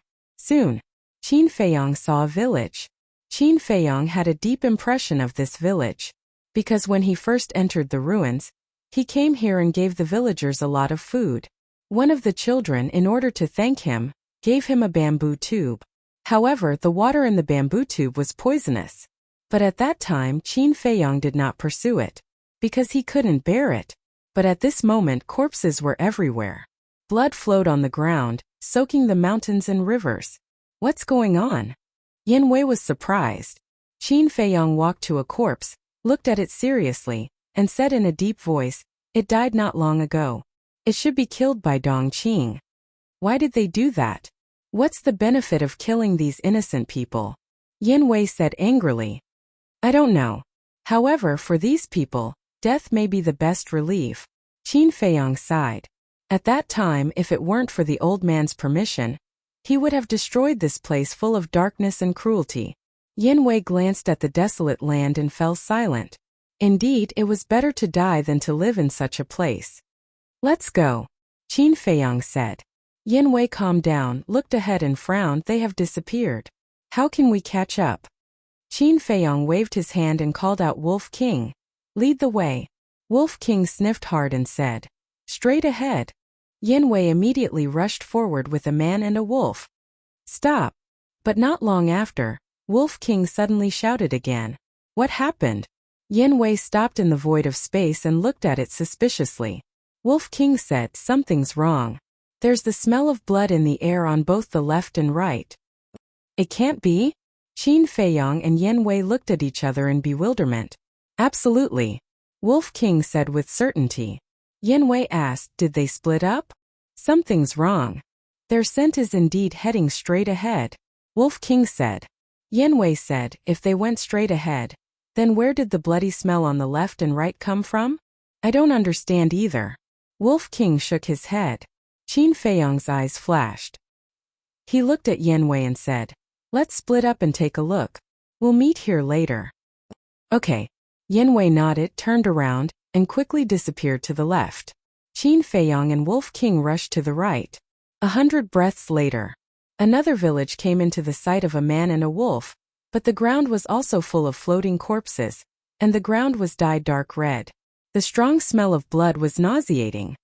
Wolf King ran to a corpse, only to see a fatal wound on the throat of the corpse. But the blood had solidified. Obviously, the corpse had been dead for a long time. It looked up at the other corpses and found that the time of death and the fatal wound were exactly the same as the corpse in front of it. How could this be? Wolf King muttered to himself and returned to Qin Feiyong's side, saying, these people's faces are twisted and ferocious, and there's still fear in their eyes before they died. They should have seen something terrible when they were alive and have been dead for a long time. It shouldn't be Dong Qing's doing. If it's not Dong Qing, who could it be? Qin Feiyong's brows were tightly knitted. I've carefully smelled the residual smell here, but the smell of blood here is too strong, and I can't catch the scent of the murderer. But there's still a smell of blood in the air ahead. Wolf King said in a deep voice. Lead the way, Qin Feiyang said. Wolf King immediately ran forward. After a while, they saw another village with hundreds of corpses lying on the ground. There was a fatal wound on the throat, and the blood had solidified and seeped into the ground. Qin Feiyang clenched his hands, turned to look at Wolf King and asked, Still can't catch the scent of the murderer? Wolf King shook his head. Qin Feiyang's eyes flashed with killing intent, and with a wave of his hand, the ground was suddenly torn apart, and the whole village was buried under the ground. Then he said, Let's go and meet up with Yan Wei. After a while, Qin Feiyang and Yan Wei met up. Qin Feiyang asked, How's the situation? I've found a total of 6 villages, but all the people in the villages are dead, and no one is alive. I suspect that the people here should have been killed. Yan Wei said. The Wolf King asked, Then do they all have a fatal wound on their throats? That's right. According to my observation, they all died from blood loss. Yan Wei nodded. Wolf King said, How long have they been dead? Yan Wei thought for a moment and said, The blood has solidified, it should be 2 or 3 days ago. Wolf King said, We saw the same situation as you. Damn bastard, who is so cruel? Yan Wei was furious. Generally speaking, people with the cultivation of him and Qin Feiyang, even if all the people in the ruins were killed, they would not blink an eye. It was not that they were indifferent, but that they had long been used to it. Moreover, their hands were stained with blood, so they were not qualified to scold others. But the people here were all bleeding to death because their throats were cut. This was obviously intentional. For an ordinary person, death was not terrible.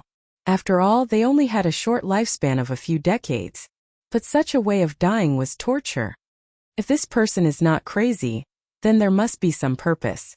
Qin Feiyang's eyes flickered. Yan Wei said with hatred, What purpose can there be? He must have gone crazy. Qin Feiyang said, We can't judge too early. Let's continue to track.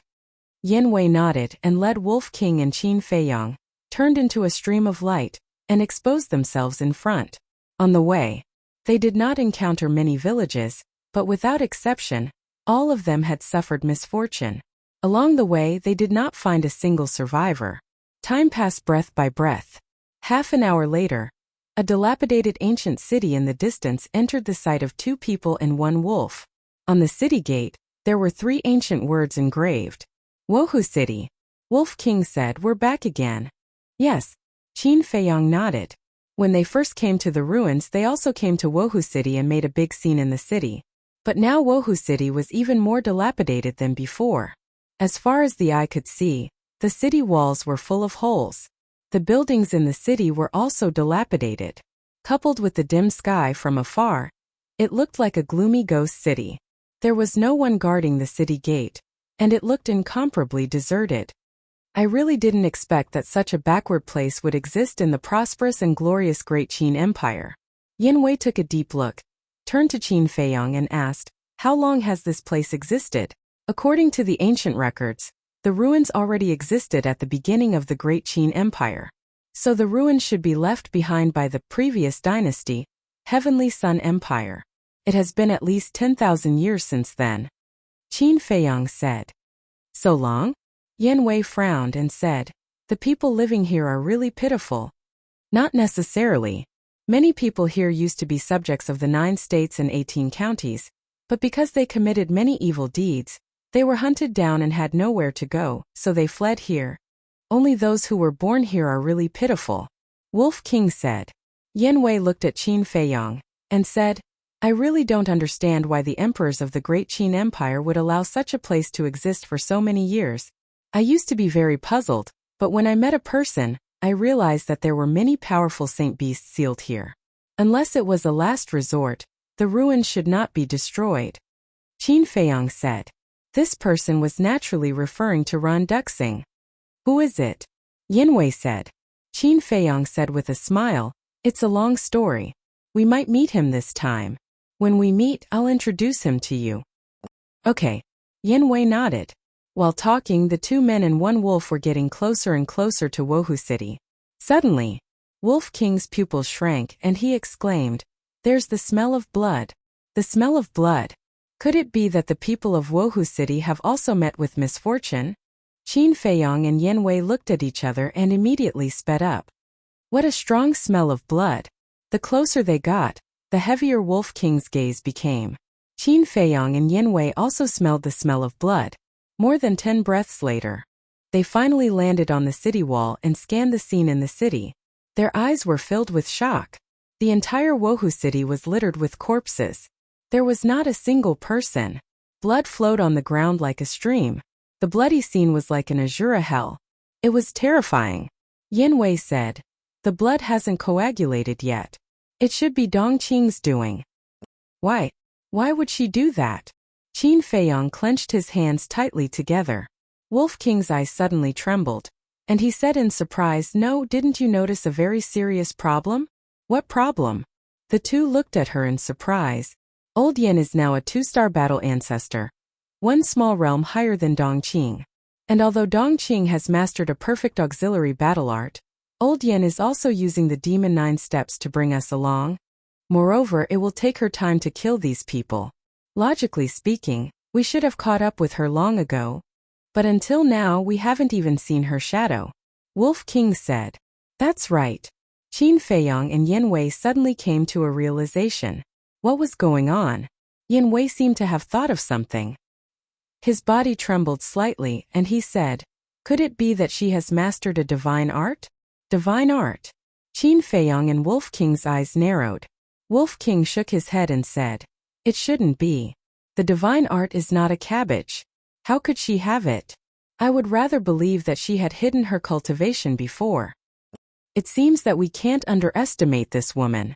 Qin Feiyong's face was gloomy.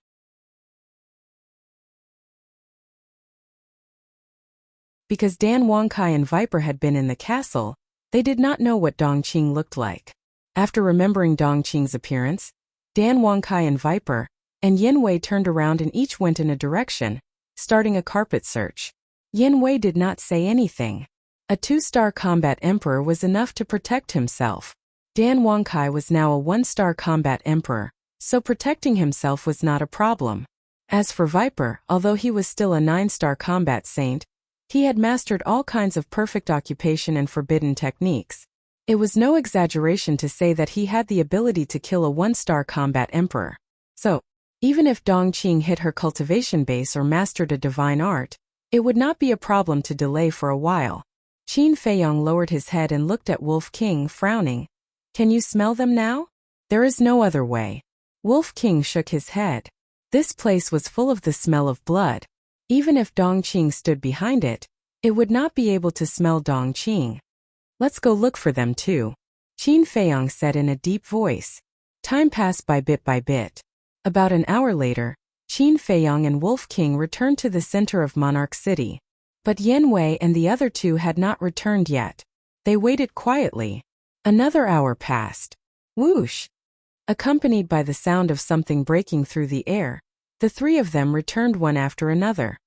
"How is it?" Qin Feiyong asked. "I didn't find anything." Yen Wei shook his head. "Me too," Dan Wangkai said. "Same." Viper followed. Wolf King immediately flew into a rage and roared. "I don't believe that they will disappear from the face of the earth." Qin Feiyong glanced at it, lowered his head and fell into deep thought. Suddenly, his face was full of surprise as he looked at Wolf King and said, "Did they go to the canyon below?" Wolf King said, "There are storms all around the canyon. How did they go down?" Qin Feiyong thought, since Dongqing dared to cut off the iron chain bridge, it means that she must have something to rely on.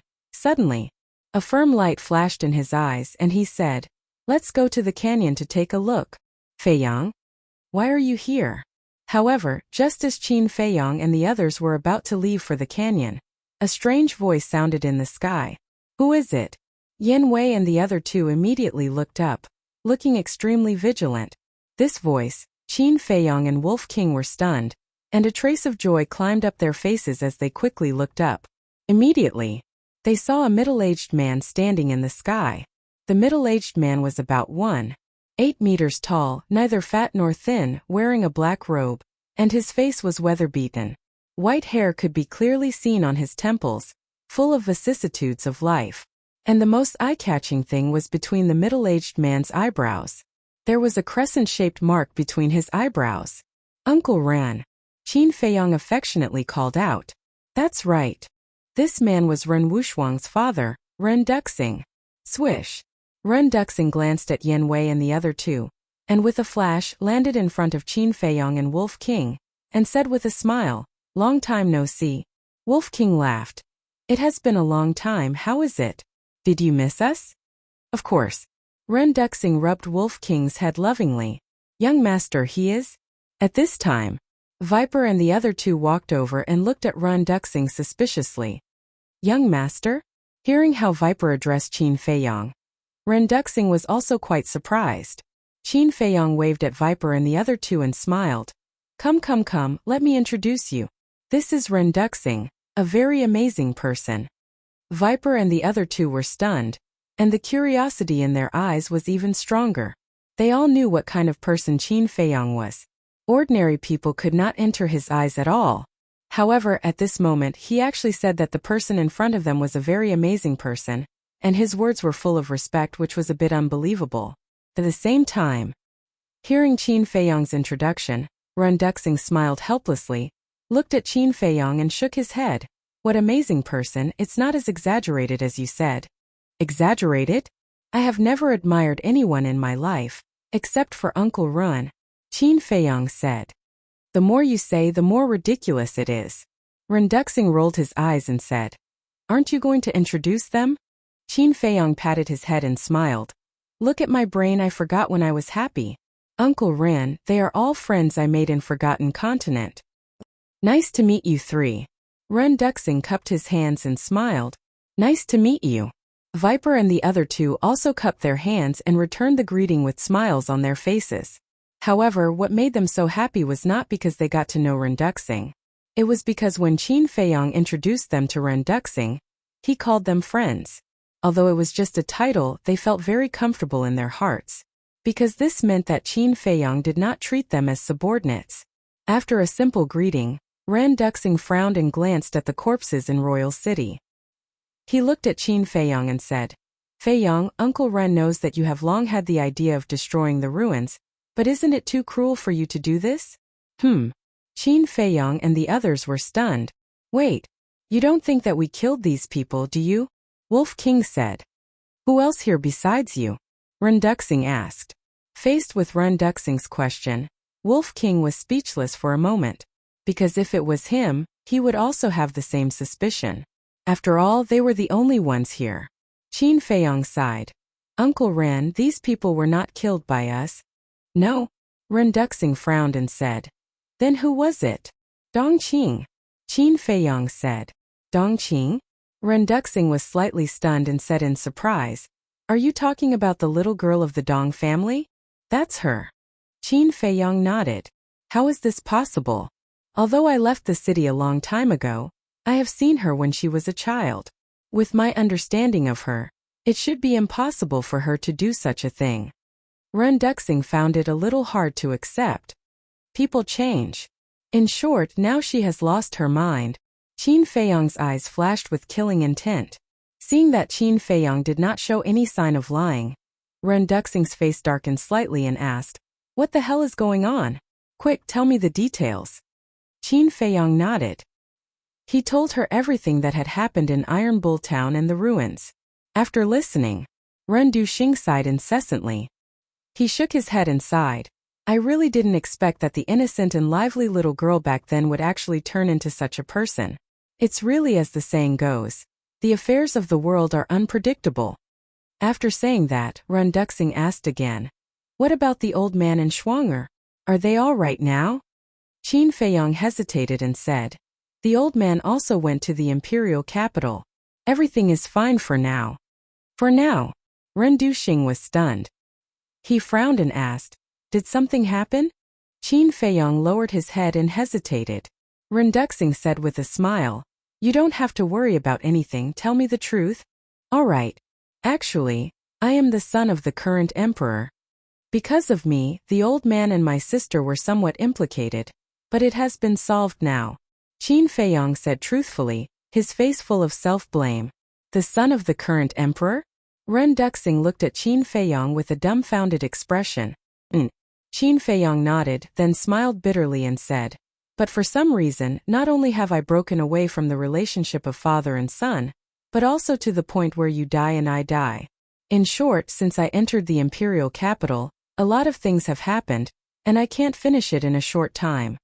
Ren Duxing patted him on the shoulder and said with a smile, "Although I don't know what you have experienced all these years, I firmly believe that there is no obstacle in this world that cannot be overcome. I believe it too."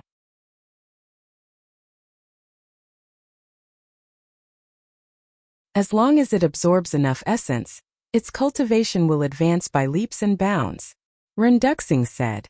A demigod beast. Qin Feiyong and the others were dumbfounded. This was too shocking. Ren Duxing said, "The 4 great sacred beasts of the Grand Canyon used to be Mu Tianyang's 4 great sacred beasts.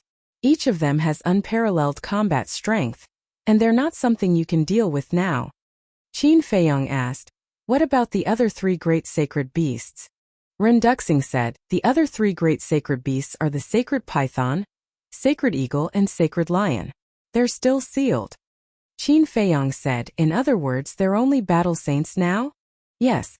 Ren Duxing nodded. Qin Feiyong said, "Then let's do it this way. Before they wake up, let's get rid of them first." "That's what I think too. There's also that sacred monkey. If we don't think of a way to get rid of it now, we'll have no chance when its cultivation gets stronger," Wolf King said. Ren Duxing was stunned and said in surprise, "Are you confident in getting rid of the sacred monkey?" Qin Feiyong asked, "What's the sacred monkey's cultivation level now?" Ren Duxing shook his head and said, "I'm not sure. In short, it's very strong." Qin Feiyong pondered for a moment and sneered, "Although it's no longer the sacred monkey of the past, I'm no longer the Qin Feiyong of the past.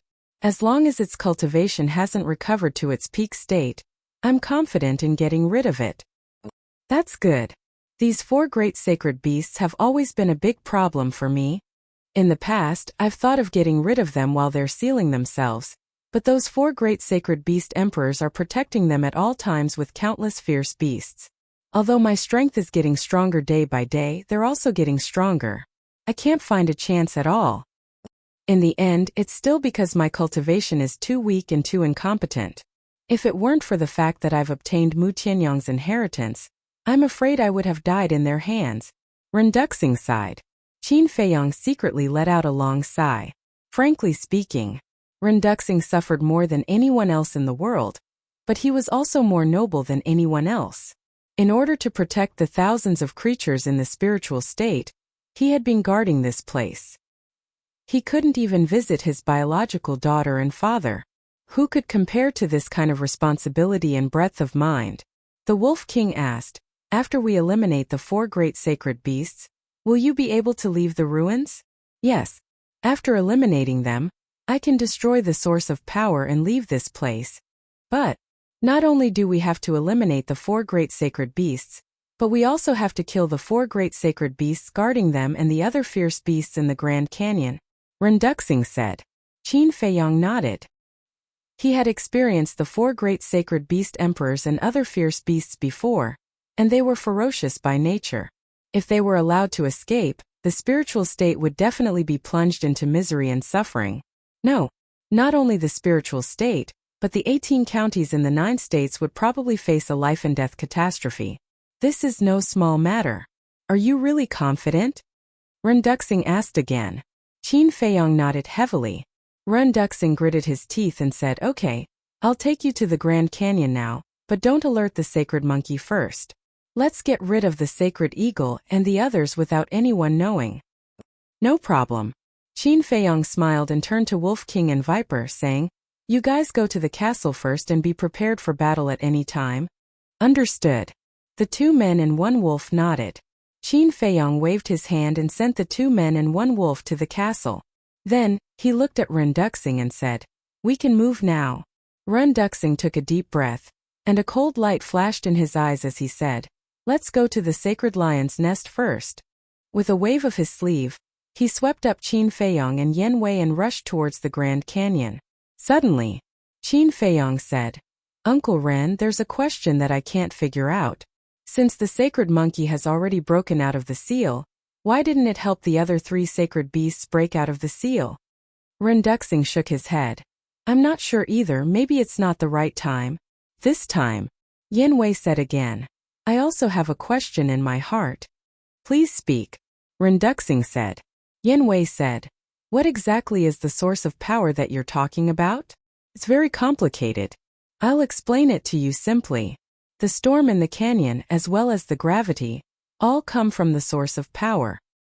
In other words, the source of power is equivalent to a control mechanism. Renduxing laughed. Yin Wei said, so you're saying that if you control the source of power, you can control those storms and gravity? Yes. Renduxing nodded. That's strange. Yin Wei frowned. What's strange? Renduxing did not understand. Qin Feiyong also looked at him suspiciously. Since you can control those storms and gravity, why don't you just use those storms and gravity to kill them? Even I am afraid of the destructive power of the storm and gravity. It should be very easy to get rid of them. Yin Wei said. Qin Feiyong was startled for a moment, then suddenly said, That's right, Uncle Ren, why don't you do that? If I could do that, I would have done it a long time ago. Renduxing laughed bitterly. What's the reason? Qin Feiyong and Renduxing did not understand. Renduxing said, Cultivation. Cultivation? Qin Feiyong and Renduxing looked at Renduxing suspiciously. If they didn't look, they wouldn't know. However, what scared them wasn't how high Renduxing's cultivation was. On the contrary, Renduxing's cultivation was lower than they had imagined. He was only a mere 5-star war master. Renduxing laughed. Feiyong, are you very disappointed? Qin Feiyong laughed bitterly. It would be a lie to say that he wasn't disappointed. He remembered that when he saw Renduxing in the past, the impression that Renduxing gave him was that other than being great, he was also unfathomable. But he didn't expect him to be so weak. Renduxing shook his head and laughed. It's not that I'm too weak, it's that you've grown too quickly. If you were still the war emperor, I would still be unfathomable in front of you. Qin Feiyong laughed bitterly. This was the truth.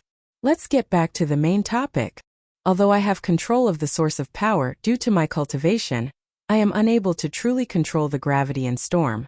I can only travel through the gravity and storm at will. Renduxing said. So it's like that. Qin Feiyong suddenly understood. But then he suddenly frowned and said, That's not right. When my sister and I left the ruins, you seem to have controlled the storm to intercept us. Yes. But that wasn't actually control. I used my battle chi to push those storms in front of you. Renduxing laughed. So that's how it is. Qin Feiyong suddenly understood.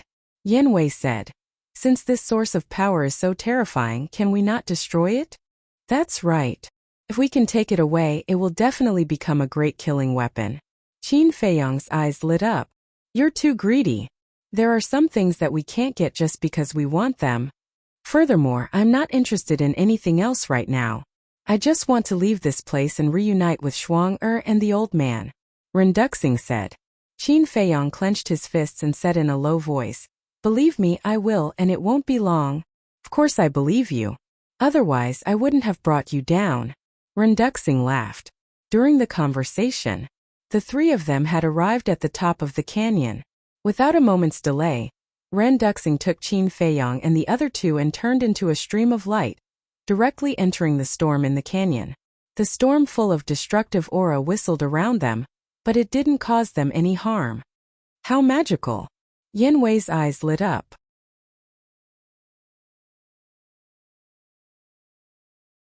Chapter 1148. With Renduxing around, there was no danger in the storm. Very smoothly, the 3 of them passed through the storm and descended into the canyon below. A sea of fire entered their line of sight. Looking around as far as the eye could see, it was all raging flames. This place was like a big furnace. Even Qin Feiyong and Yin Wei could feel the burning sensation. It's really an underground world. Yin Wei looked at all this with a dumbfounded expression, feeling as if he was dreaming. That's not right. However, Renduxing scanned the sea of fire, his eyes full of surprise. What's wrong? Qin Feiyong asked. Renduxing said, There were originally many fire dragon lions here. But why can't I see even one now? Qin Feiyong was stunned, and hurriedly lowered his head to look at the sea of fire. He was not unfamiliar with this place, because he and Lu Xingchen had been here before. Indeed, as Ren Duxing said, there were many fire dragon lions here. But now looking around, other than the burning flames, there was not even a ghost. It was dead silent. I have an ominous premonition. Come with me quickly. Ren Duxing's face was as calm as water, turning into a stream of light and rushing forward. Qin Feiyong and Yen Wei looked at each other and hurriedly followed. Very quickly, a mountain peak entered the sight of the three. The mountain was not high, about 100 feet, but in the flat sea of fire, it was extremely eye-catching. The mountain peak was crimson red, surrounded by flames. From afar it looked like it was made of magma. Whoosh! Ren Duxing led Qin Feiyong and the other two and landed directly on the mountain peak. The mountain peak was as flat as a mirror, as if it was cut by an axe, and in the middle of the mountain peak there was a tunnel entrance. Ren Duxing walked quickly to the entrance of the tunnel, and said in a deep voice, "That Saint Lion is sealed below, but speaking of which." Ren Duxing raised his head and scanned the mountain peak, the uneasiness on his face growing stronger. But what? Qin Feiyong frowned. The Lion King of the Guardian Sacred Lions usually guards this entrance. But now not only have the other fire dragon lions disappeared, even the Lion King is gone.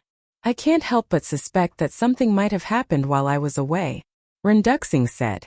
Qin Feiyong raised his eyebrows and said, "You mean before you went to Royal City, everything was normal here?" "Yes."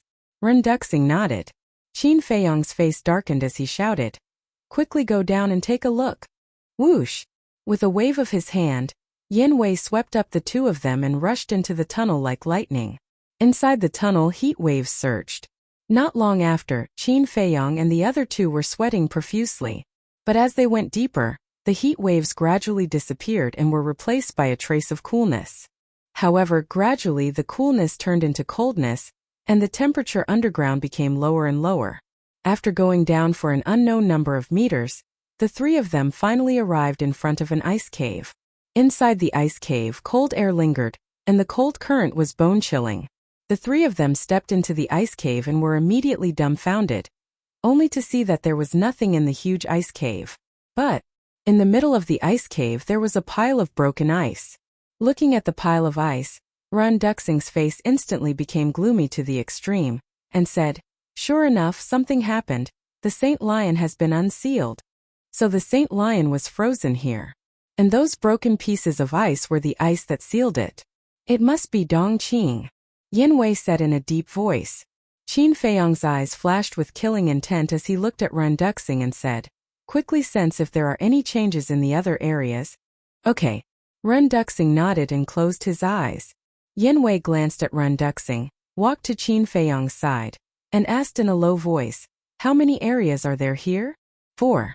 Forest, Sea of Fire, Glacier, Desert. The fierce beast in the forest is the black stone ape.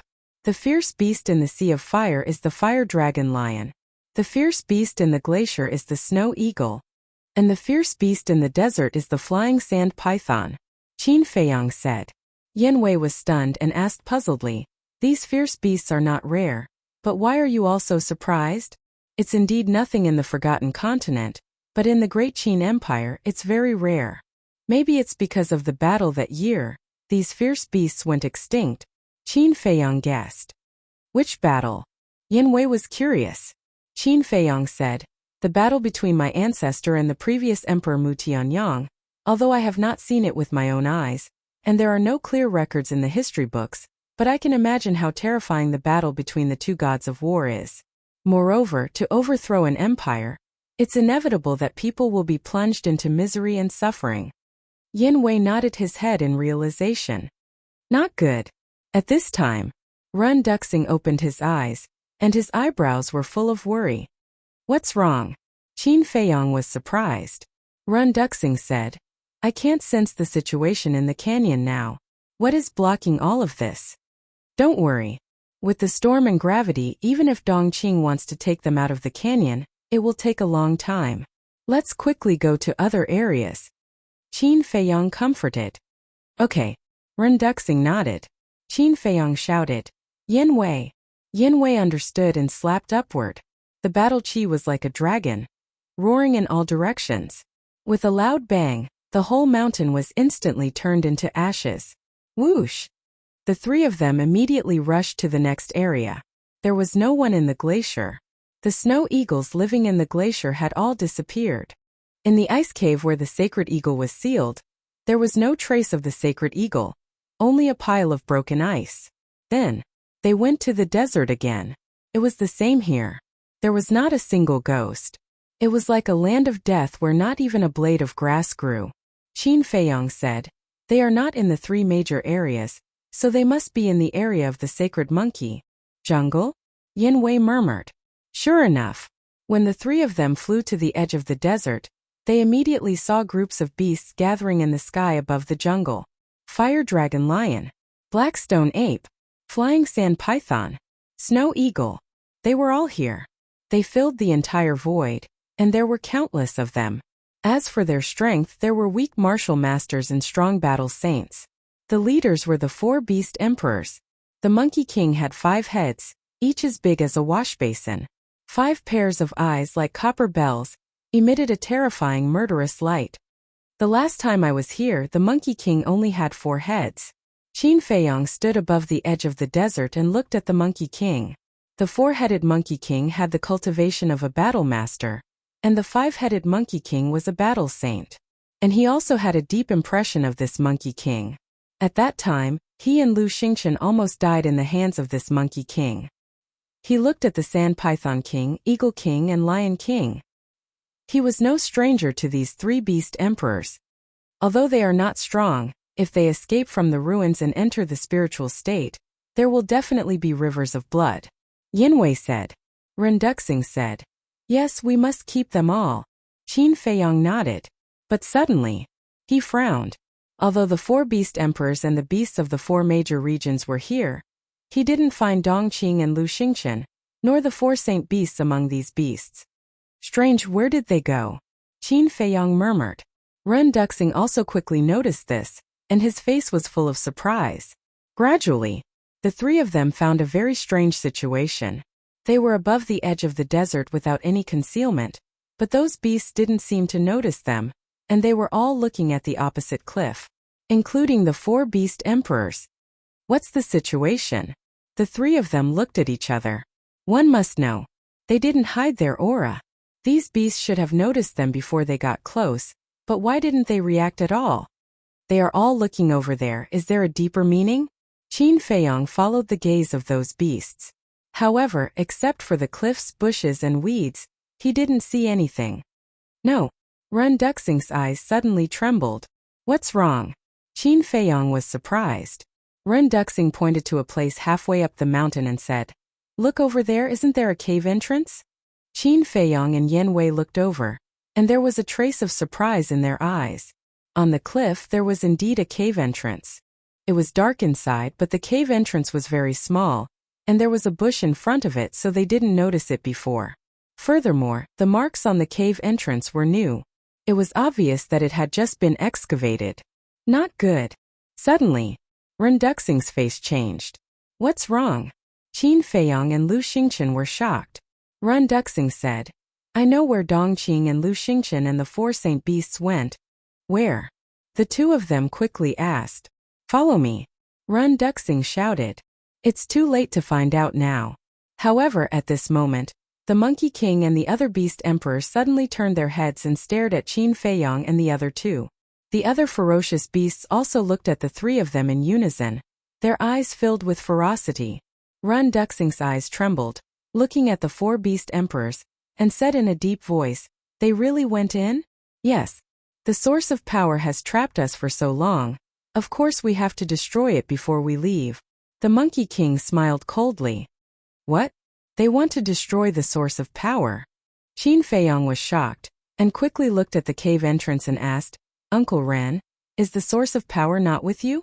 "No." Ren Duxing shook his head. Qin Feiyong was shocked. "Haven't you already mastered it? Why don't you carry it with you?" "Him." The Monkey King smiled disdainfully and said, "What kind of divine object is the source of power? With his strength, even if he has mastered it, he can't take it away. He can only destroy it." "I won't let you succeed."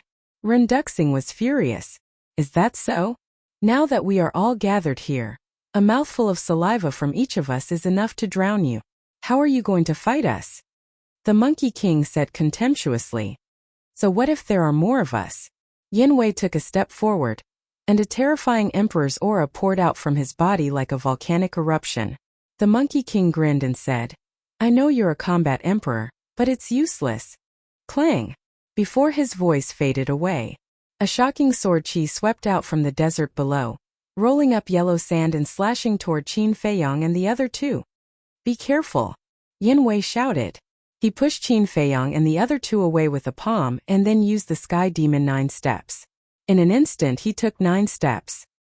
His aura soared to that of a 6-star combat emperor.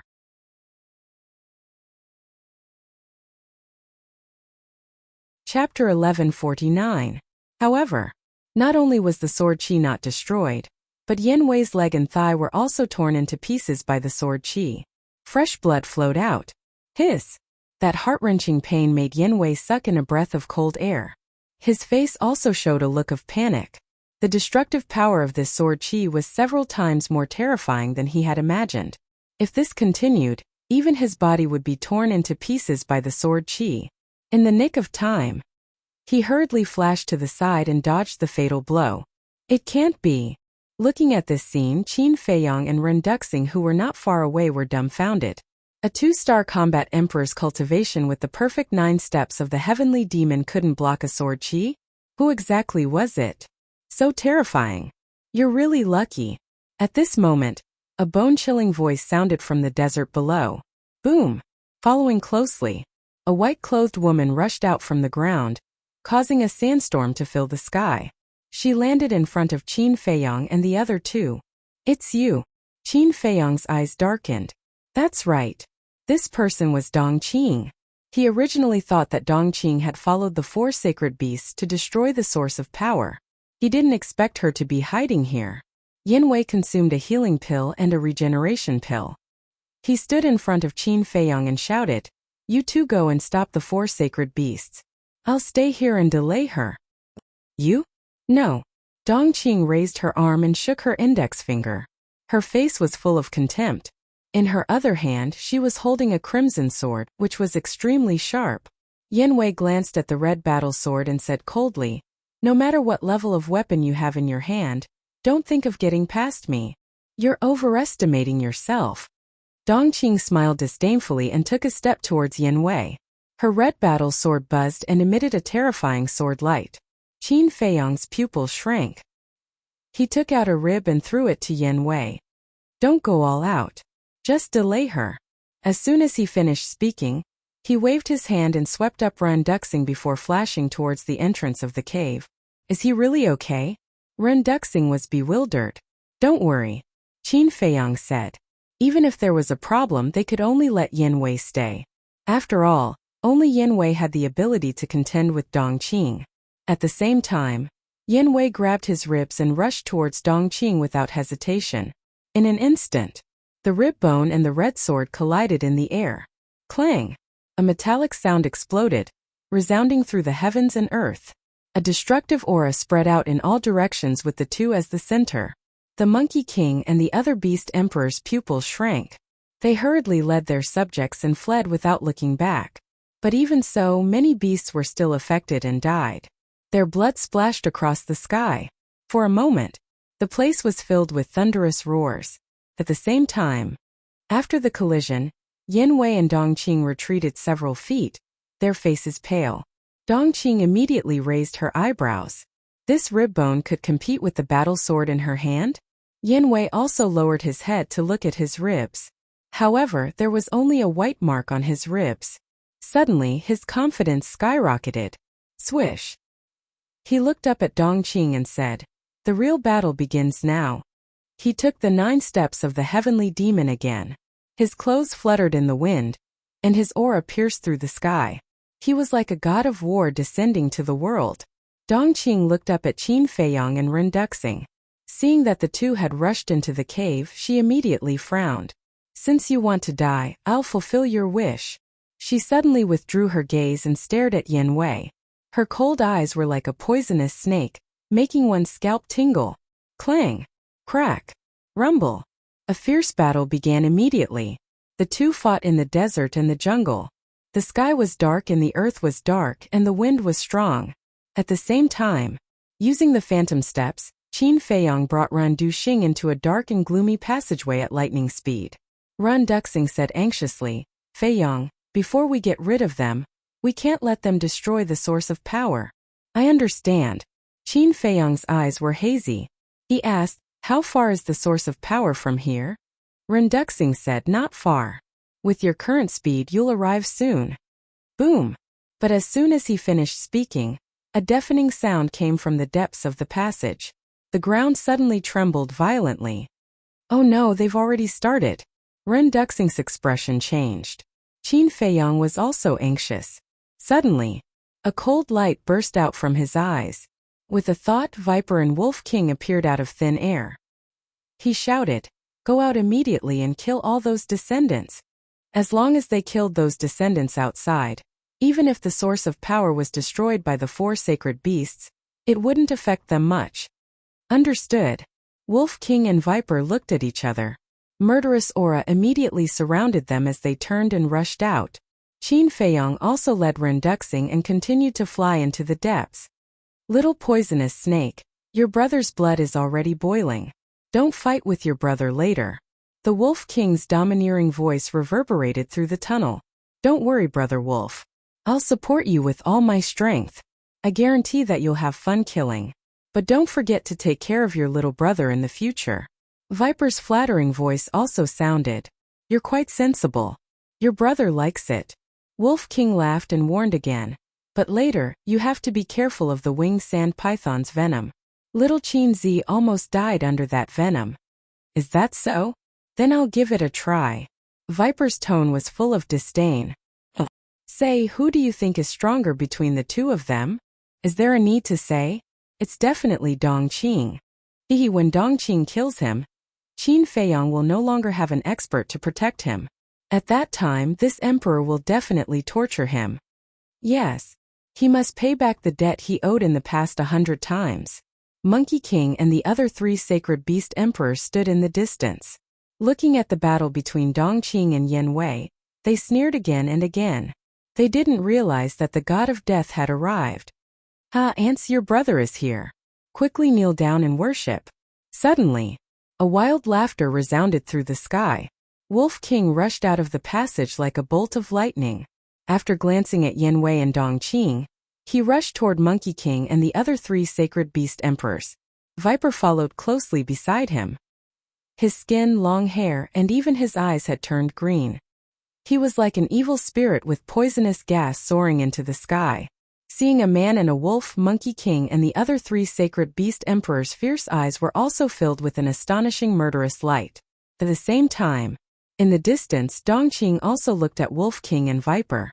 Her face suddenly changed and she angrily shouted, "You idiots, that man is a 9-star battle saint. Why are you still not running?" She also couldn't figure out why Qin Feiyong had so many experts hiding around him. Although a 9-star battle saint was vulnerable in front of her, for Monkey King and the other sacred beasts, it was undoubtedly a disaster. What? 9-star battle saint? Hearing Dong Qing's voice, Monkey King and the other 3 sacred beast emperors trembled. Run! Monkey King roared. The group of beasts gathered at the back were like birds startled by the twang of a bow. They covered their heads and fled. Run! Viper laughed and used a perfect auxiliary technique. In a few breaths, he was above the group of beasts. Boom! That astonishing poisonous gas poured down like a waterfall. In a flash, a huge poisonous gas boundary was formed and trapped all the beasts inside, including Monkey King and the other 3 sacred beast emperors. It's poisonous! Sand Python King's face changed. Viper glanced at the 4 sacred beast emperors and fixed his eyes on Sand Python King. He said, "I heard that even young master was almost killed by your venom. I'm really curious how poisonous your venom is. Then I'll show you." Sand Python King raised his head and roared. A terrifying wave of venom flooded the sky and rushed toward Viper. He had full confidence in his venom. Splash! Viper didn't dodge and was drowned by the venom. You didn't dodge? You're courting death. Sand Python King sneered. In his view, Viper was already a dead man. But suddenly, Viper raised his arm and wiped the venom on his face. He looked down at Sand Python King contemptuously and shook his head. Your venom is nothing but disgusting. How is this possible? Sand Python King glared. Monkey King, Eagle King, and Lion King were also in disbelief. They knew better than anyone how terrible the venom of flying sand python was. Even a 9-star battle saint couldn't be unscathed. However, this human was covered in venom but still acted as if nothing had happened. I can't do it. Kill him for me. Sand Python King shook his head crazily and roared. Boom! Splash! In a flash, all the flying sand pythons in the poisonous gas boundary opened their bloody mouths and spat venom. There were more than 100,000 flying sand pythons here. What kind of scene would it be if they spat venom together? It was hard to imagine. In short, at this moment the void was full of venom. It was like a huge wave that covered the sky and rushed toward Viper. The contempt on Viper's face became stronger. Suddenly, his pores opened, and the poisonous gas of the venom was sucked into his body. At this moment, all the ferocious beasts stared at Viper in disbelief. Their eyeballs almost fell out. He actually took the initiative to absorb the poisonous gas of flying sand pythons. Is this guy still human? Comfortable. Then now I'll let you have a taste of my poisonous gas. Viper's face was full of enjoyment. He didn't know if it was an illusion, but his aura had strengthened a little. As soon as he finished speaking, he waved his hand and thousands of strands of poisonous gas fell down. Like gangrene attached to the bones, it drilled into the bodies of those flying sand pythons. Hiss! At this moment, all the winged sand pythons howled in pain in the air. Their bodies were decaying at a speed visible to the naked eye. In less than 5 breaths, only white bones were left and fell down. Sand Python King was scared silly. Monkey King, Eagle King, and Lion King were also trembling in fear. How could a human have such a terrible poison in his body? Whoosh! At this moment, Wolf King entered the poisonous gas boundary. He was now a 3-star battle saint. Naturally, his speed couldn't keep up with the 9-star battle saint Viper.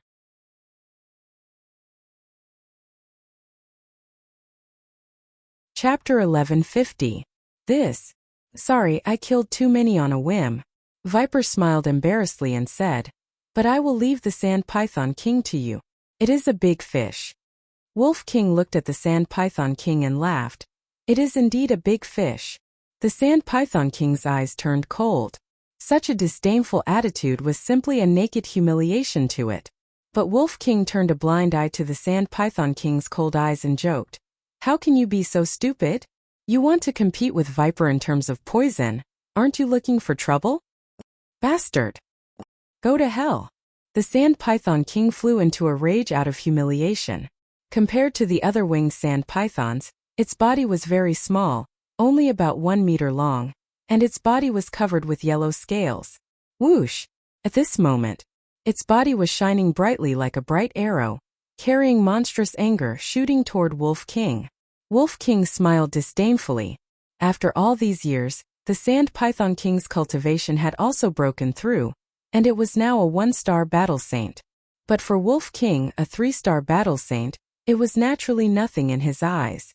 It stood up like a human, and its body expanded in the wind. In the blink of an eye, a gigantic wolf appeared out of nowhere, and its holy aura roared in all directions. What? This momentum has surpassed us. The Monkey King, Eagle King, and Lion King all changed their expressions. A firefly's light wants to compete with the sun and the moon. You are overestimating yourself. Wolf King smiled coldly. He slapped with his claws, and even the battle aura was not seen.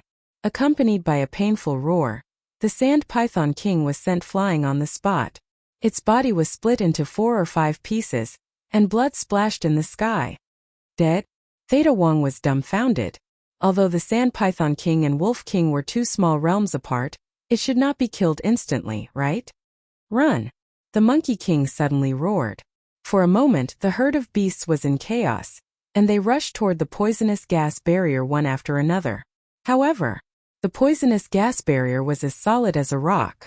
No matter how hard it was hit, it did not shake at all. Instead, it was the ferocious beasts that died one after another under the poisonous gas. I'll deal with you the same way you dealt with little Qinzi back then. Despair. Wolf King laughed madly as he slaughtered in all directions. With the poisonous gas barrier in place, the Monkey King and the other beasts had nowhere to run. They could only wait for death in despair. Dongqing's face sank as she watched the man and wolf slaughtering their way through the crowd. She glared at Yan Wei and said, I admit I've underestimated you. It's good that you know. Yan Wei sneered. But even if you kill them all, it won't affect our plan in the slightest. Plan? Yan Wei's heart trembled as he asked suspiciously, What plans do you have? When you go to hell, the King of Hell will tell you. Dongqing's arm trembled as the crimson sword in her hand shot out 10,000 rays of sword chi towards Yan Wei. I'm afraid you're the one who's going to hell today. Yan Wei's fighting spirit soared to the sky. He raised his rib and violently smashed it towards the sword chi. Boom! Crack! Suddenly, the void in this place twisted and the ground sank. A wave of destructive air rushed out in all directions like a raging wave in the ocean, destroying everything. Whether it was Wolf King's slaughter or Yan Wei's fierce battle, both had reached the climax. Corpses were everywhere, and blood flowed like a river. The canyon was shrouded in a tragic atmosphere. Boom! At the same time, the sound of bombardment at the end of the passage was also incessant. The sound of bombardment came from a grotto. The grotto was about 100 feet long. A black crystal was suspended in the middle of the grotto, spewing out wisps of black mist. Around the crystal stood 4 ferocious beasts and a white-robed man. They were crazily bombarding the black crystal. The man in white looked exactly the same as Qin Feiyang. Obviously, he was the man who slaughtered the invincible Black Army in Iron Ox Town. During this period, his Sea of Qi had been repaired, and his cultivation had returned to its peak state. The 4 ferocious beasts were a monkey, a snow eagle, a fire dragon lion, and a winged sand python. Among them, the monkey was the strongest. Its whole body was filled with Emperor's aura. That's right. It was the holy monkey that Qin Feiyang had released. The other 3 fierce beasts were undoubtedly the holy lion, holy eagle, and holy python. Their auras were similar. They were all 6-star battle saints. The man in white said in a deep voice, I can already sense Qin Feiyang's aura. He's rapidly approaching. Everyone, let's work harder. Why are we afraid of him? With my current strength, killing him is as easy as slaughtering a dog. The holy monkey sneered. The holy eagle, holy lion, and holy python were also full of disdain. Although their current cultivation levels had already fallen to that of a 6-star battle saint, at their peak, which one of them wasn't a false god that struck fear into the hearts of others. Therefore, they looked down on Qin Feiyang from the bottom of their hearts. Is that so? However, before they could finish their words, a cold voice sounded. Immediately after, Qin Feiyang brought Ren Duxing and descended into the grotto. When enemies meet, their eyes turn red. The holy monkey's eyes suddenly surged with a strong murderous intent. Qin Feiyang glanced at the holy monkey indifferently. Then, he glanced at the man in white and the other 3 holy beasts. Finally, he looked at the black crystal and asked, Uncle Ren, is that the source of power? That's right. Ren Duxing nodded. Qin Feiyang's pupils shrank slightly. The aura of the black crystal wasn't strong, but it gave him an extremely dangerous feeling. He also discovered that the black crystal was exactly the same as the 5-colored crystal in both shape and size. The only difference was their colors. One was black and shiny while the other was colorful. Damned human, hand over your life. The holy monkey was already filled with murderous intent. Now that it saw Qin Feiyang ignoring it, it was instantly enraged. It roared and its aura exploded. It raised its millstone-sized fist and punched towards Qin Feiyang. Qin Feiyang raised his eyebrows and looked at the holy monkey. This guy's cultivation had actually recovered to that of a 3-star combat emperor. Swish! He grabbed Ren Duxing and dodged to the other side. Boom! The holy monkey punched the stone wall of the grotto, causing the entire grotto to tremble violently. Qin Feiyang's pupils shrank. It was no exaggeration to say that the holy monkey's punch was enough to destroy mountains and rivers. However, the grotto only trembled for a moment before sinking. Moreover, The place that was hit by the holy monkey only dropped a little bit of dust. Could it be that this grotto was the same as the God's Island and the Dragon Island, and had been tempered by someone's divine power? The holy beast retracted its fist and turned to look at Qin Feiyang. It sneered. The 2-star combat emperor beside you should be held back by Dong Qing. So what? Qin Feiyang said indifferently. The holy monkey said, without the protection of the 2-star combat emperor, you still dare to come in. Aren't you courting death? Is that so? Qin Feiyang chuckled and said, you, a 3-star combat emperor, may not be able to threaten me? Arrogant. The holy monkey was furious. Its emperor's might was like a waterfall as it pounced towards Qin Feiyang. I'm serious. I heard from Uncle Run that you have recovered to the combat emperor's strength. Actually, I was quite looking forward to it. However, I didn't expect that you would only be a 3-star combat emperor. Qin Feiyang shook his head and smiled.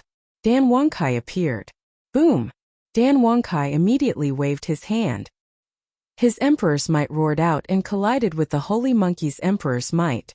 With a loud bang, Dan Wangkai's body trembled and a trace of blood flowed out from the corner of his mouth. After all, Dan Wangkai was only a 1-star combat emperor. In terms of emperor's might, he was definitely not a match for the holy monkey. There's actually a combat emperor hiding beside you. The white-clothed man's pupils contracted. My foundation is not something you can imagine. Qin Feiyang coldly glanced at him. He then looked at Dan Wangkai and said, can you do it? Dan Wangkai grinned. He wiped the blood from the corner of his mouth and said, if I can't even deal with a 3-star combat emperor, am I still worthy of being one of the Azure Sea's 10 heroes? Qin Feiyang laughed. Dan Wangkai looked at the holy monkey with disdain and said, little monkey, I heard that you're very powerful. If you have the guts, come out and play with me. Do we still need to go out? One punch, just one punch is enough to kill you. The holy monkey took a step forward with a ferocious might. His fist, which looked as if it was cast from divine iron, contained the power to destroy the world as it punched towards Dan Wangkai. I'm afraid this little bit of power is not enough. Dan Wangkai shook his head and laughed. Boom! Suddenly, a golden domain appeared around his body. When this domain appeared, his aura crazily rose. In the blink of an eye, he broke through the shackles of a 1-star combat emperor and stepped into the 2-star combat emperor realm. However, it was not over yet. His aura was still rising. Boom! Finally, his cultivation forcefully broke through to the 3-star combat emperor realm. What's going on? The white-clothed man, the holy lion, the holy eagle, and the holy python all had a look of disbelief on their faces. Qin Feiyang was also extremely shocked. He asked in bewilderment, this wouldn't be your forbidden technique, right? Yes, this is my forbidden technique, the holy light domain. It can increase one's cultivation by 2 small realms. Dan Wangkai said. After saying that, his eyes became dazed. He raised his arm and sent a palm strike towards the holy monkey. Boom! The palm and the fist collided in an instant. The holy monkey was sent flying and crashed into the stone wall behind him. He immediately felt dizzy and saw stars. Strong. Qin Feiyang's heart trembled. You still dare to say that you can kill me in an instant? Dan Wangkai looked coldly at the holy monkey. He waved his hand and forcefully pulled the holy monkey into the passage. Human, you have completely angered me. The holy monkey roared angrily. The battle between a human and a beast unfolded in the passage. Qin Feiyang retracted his gaze and looked at the white-clothed man and the other 3 sacred beasts. He said with a smile, it's our turn now. You are all 6-star battle saints. You won't disappoint me, right? We definitely won't disappoint you. The white-clothed man and the 3 sacred beasts looked at each other and laughed sinisterly at the same time. After saying that, the white-clothed man and the 3 sacred beasts unleashed their sacred aura and charged towards Qin Feiyang. Uncle Run, don't move. Qin Feiyang waved his hand. His battle aura appeared and formed a barrier to protect Renduxing. Immediately after, he took a step forward and activated the soaring dragon art. His cultivation instantly soared to the 6-star battle saint realm. How is this possible? The white-clothed man was stunned. Nothing is impossible when it comes to me. Qin Feiyong landed in front of the white-clothed man and sent out a palm strike. His battle aura surged and the palm strike was like thunder. So what if you have the cultivation of a 6-star battle saint? You should know that we have 4 6-star battle saints here. The 3 sacred beasts were at the false god realm at their peak. The white-clothed man roared and furiously attacked Qin Feiyong.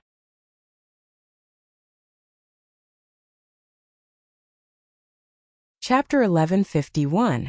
The 3 sacred beasts came at him from 3 different directions. Qin Feiyong had nowhere to run. But Qin Feiyong had no intention of dodging. He stood firmly in the air and glanced at the 3 sacred beasts. Crimson sword energy surged and 3 sword shadows appeared. They slashed at the 3 sacred beasts with an apocalyptic sharpness. Naive! The 3 sacred beasts sneered. Not only did they not dodge, but they also charged at the sword shadows. Clang! The 3 sword silhouettes slashed at the 3 beasts in succession. However, what happened next made Qin Feiyong flabbergasted. The sword shadows were invincible. However, when they slashed at the 3 sacred beasts, they did not cause any damage. They only cut off some of their hair. How is this possible? Qin Feiyong's eyes trembled and were filled with disbelief. At the same time, the 3 sacred beasts attacked Qin Feiyong with their various abilities. Qin Feiyong spat out a mouthful of blood. He crashed to the bottom of the cave like a meteorite. His body was in unbearable pain. Although we are only 6-star battle saints, our physical bodies are still in peak condition. With your cultivation, even if you use a perfect battle art, you won't be able to hurt us at all. The sacred lion sneered. That's right. In front of an ant like you, we are like gods. We have immortal bodies. The sacred eagle laughed. Its pair of snow-white sharp claws were like deadly bone claws. They swiped at Qin Feiyong's head. Peak physical body, Qin Feiyong muttered. He stood up abruptly and a cold light flashed in his eyes. The Changshui appeared and slashed at the sacred eagle. The sacred eagle let out an anguished wail as its pair of sharp claws fell down. How is this possible? He can actually cut off the sacred eagle's claws? The white-robed man, the sacred lion, and the sacred python looked at the howling sacred eagle in the air. Their hearts were in turmoil. That's all there is to it. Qin Feiyong laughed. With the Changshui in his hand, he charged at the sacred eagle like a human-shaped dragon. I'll end your life first. Changshui was as white as jade and exquisite beyond compare. It was like a masterpiece from the heavens, but its sharpness was bone-piercing. A trace of panic appeared in the holy eagle's eyes. Don't even think about it. At this moment, the white-robed man, the holy python, and the holy lion roared at the same time and charged toward Qin Feiyong. Humph! Qin Feiyong coldly snorted and threw out 3 palms. Golden light burst out from his palms. Return formula. 1 man and 2 beasts were sent flying on the spot. The sacred python and sacred lion were better off. After all, their physical bodies were strong. However, the white-robed man's face turned pale as blood gushed out of his mouth. Qin Feiyong, is this all you've got? He stood awkwardly in the void, staring coldly at Qin Feiyong. Qin Feiyong said indifferently, "This is just the tip of the iceberg. There's nothing to be surprised about." After saying that, he took a step forward and continued to attack the sacred eagle. Haha, the man in white raised his head and laughed maniacally. Suddenly, he lowered his head to look at Qin Feiyong and laughed sinisterly. I'm sorry, but what you see of me is just the tip of the iceberg. Qin Feiyong frowned, stopped in his tracks, and lowered his head to look at the white-robed man. It's time to let you know my true cultivation. The white-robed man licked his lips and his aura soared. 7-star battle saint. 8-star battle saint. 9-star battle saint. In the end, his cultivation had actually forcefully broken through to 1-star battle emperor. What? Qin Feiyong turned pale with fright. Qin Feiyong, wake up. The white-robed man's long hair fluttered in the wind. Like a demon god, he instantly rushed in front of Qin Feiyong and slapped his palm on Qin Feiyong's chest. Puff! Qin Feiyong flew out horizontally and slammed into the stone wall. His entire body immediately emitted a heart-wrenching pain. He lowered his head to look at his chest. His chest had already caved in, and his flesh and blood were a mess. Even his heart had been split open. If he had not activated the battle formula, this attack would have killed him. Did you see that? This is true strength. Your cultivation is nothing. The white-robed man laughed as he stepped on Qin Feiyang's face with an arrogant expression. Powerful. Really powerful. I didn't expect there to be so many hidden powerhouses in the spiritual state. I was really ignorant in the past. However, Qin Feiyang's eyes turned cold, and a mighty dragon's aura roared out from his body. If you want to kill me with just this little bit of cultivation, then you are gravely mistaken. Emperor Prison! Qin Feiyang roared, and the purple gold dragon soul roared out. Immediately, the entire stone cave turned into a prison. The holy eagle, holy lion, and holy python were all imprisoned here. The white-robed man was also shocked and quickly retreated. He raised his head to look at the purple gold dragon soul, and his eyes were filled with shock. Qin Feiyang slowly stood up, and dragon blood splattered and stained the ground. He swallowed a heart protection pill and coldly stared at the white-robed man. Is a one-star combat emperor very strong? I will kill you all the same. It doesn't matter. The white-robed man shrugged. What do you mean? Qin Feiyang frowned. Looking at the white-robed man's calm expression, an inexplicable sense of uneasiness rose in his heart. Because we have been planning for so long, and we have been waiting for this moment. The white-robed man chuckled. With a wave of his hand, a wave of battle aura appeared. However, this battle aura was not directed at Qin Feiyang, but at the purple gold dragon blood under Qin Feiyang's feet. Qin Feiyang looked down in surprise and saw the battle aura sweep up the purple gold dragon blood on the ground and immediately rush toward the black crystal. When the purple gold dragon blood sprinkled on the black crystal instantly emitted a black light. A terrifying aura burst out with a roar. In the end, the purple gold dragon blood was completely absorbed by the black crystal. In between the black light, there was a dazzling purple gold divine light. What's going on? Qin Feiyang's face was full of shock and confusion. The next moment, he saw something that made Qin Feiyang even more shocked. Clang! Whoosh! The black fog spewed out by the black crystal turned into a black iron chain that cut through the void like lightning and wrapped around the head of the purple gold dragon soul. Then, the iron chain quickly shrank and pulled the purple gold dragon soul toward the black crystal. What's going on? Qin Feiyang looked at the black crystal and then looked at the purple gold dragon soul. The uneasiness in his heart grew stronger. He wanted to disperse the purple gold dragon soul. However, he was shocked to find that he could not control the purple gold dragon soul. Immediately, his body and mind trembled. Could this black crystal be the same as Wolf King's innate divine ability, which could deprive living creatures of their fighting souls? No. He shook his head crazily. The purple gold dragon soul was his greatest reliance. He would never allow such a thing to happen. Whoosh! Qin Feiyang's eyes flashed fiercely. He grabbed Chang Shui and rushed toward the black crystal. He wanted to destroy this strange thing. Whoosh! However, at this moment, the man in white stood in front of Qin Feiyang and pushed with both hands.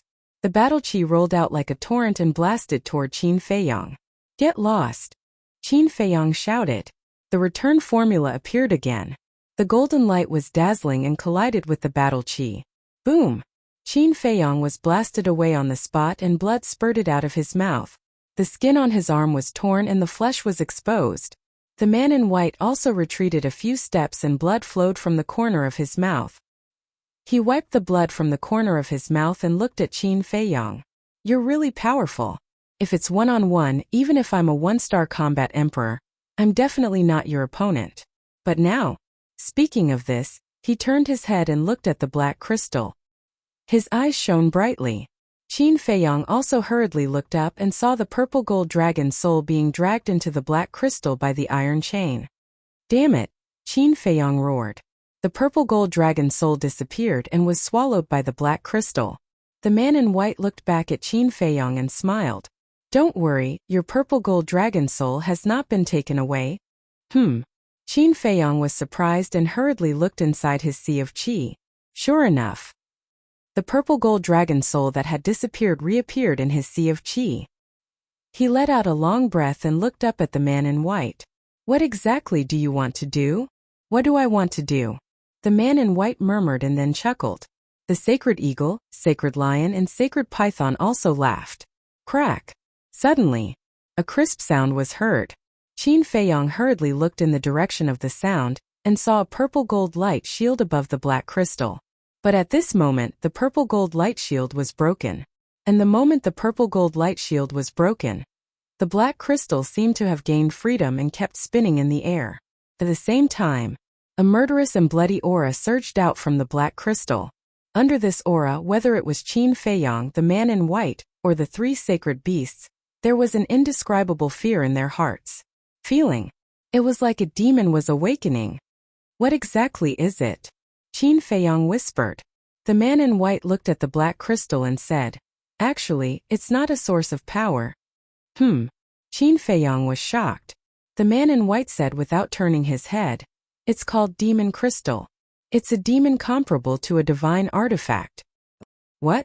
Qin Feiyong turned pale with fright. It was not a source of power but a demon, and it was comparable to a divine artifact? You're surprised, right? The man in white turned to Qin Feiyong and said with a smile, actually, we brought you to the ruins not to kill you, but to let you unlock the seal on this demon crystal. Seal? Qin Feiyong frowned. That's right. You saw the purple gold light shield that appeared outside the demon crystal just now. That's the seal. The man in white said. Qin Feiyong said, what's going on? Why do I need to unlock the seal? The man in white said, because in today's world, only you can unlock it. Only me? Qin Feiyong raised his eyebrows. Yes, but that's not right. In this world, there are two people who can unlock this seal. The first is you and the second is your ancestor. The man in white said. Say it clearly at once. Qin Feiyong said in a deep voice. It actually involved his ancestor. This matter was definitely not simple. Well, I'll say it directly. The seal on this demon crystal was set by your ancestor. And to unlock this seal, there are two necessary factors. The first is the purple gold dragon blood. And the second is the purple gold dragon soul. As long as one of these two is missing, the seal cannot be unlocked.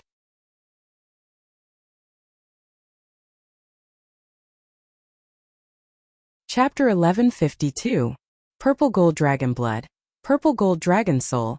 That's why you fought with me. On one hand, you made me bleed, and on the other hand, you forced me to activate the Purple Gold Dragon Soul, Qin Feiyong said. Yes. The white-robed man nodded. So this is a trap. Qin Feiyong felt bitter in his heart. He looked up at the white-robed man and said, but I don't understand. Why do you want to break the seal of the demon crystal? Because we want the demon crystal. You've seen the power of the storm and gravity, right? They were born because of the demon crystal.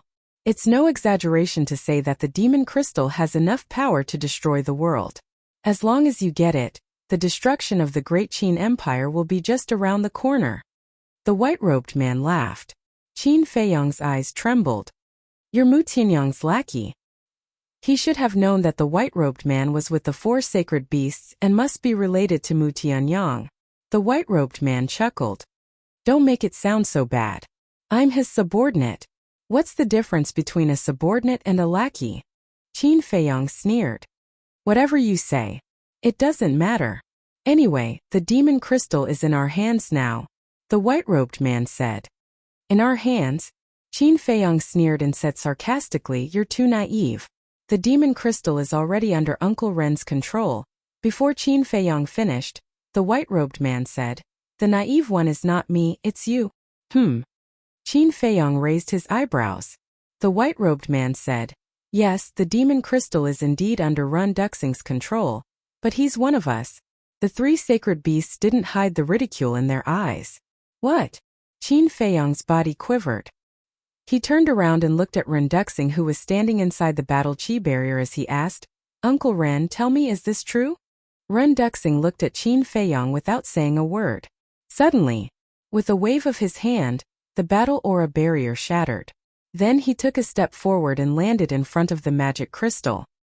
He raised his arm and spread out his 5 fingers. The magic crystal automatically fell into his palm. He stared at the magic crystal.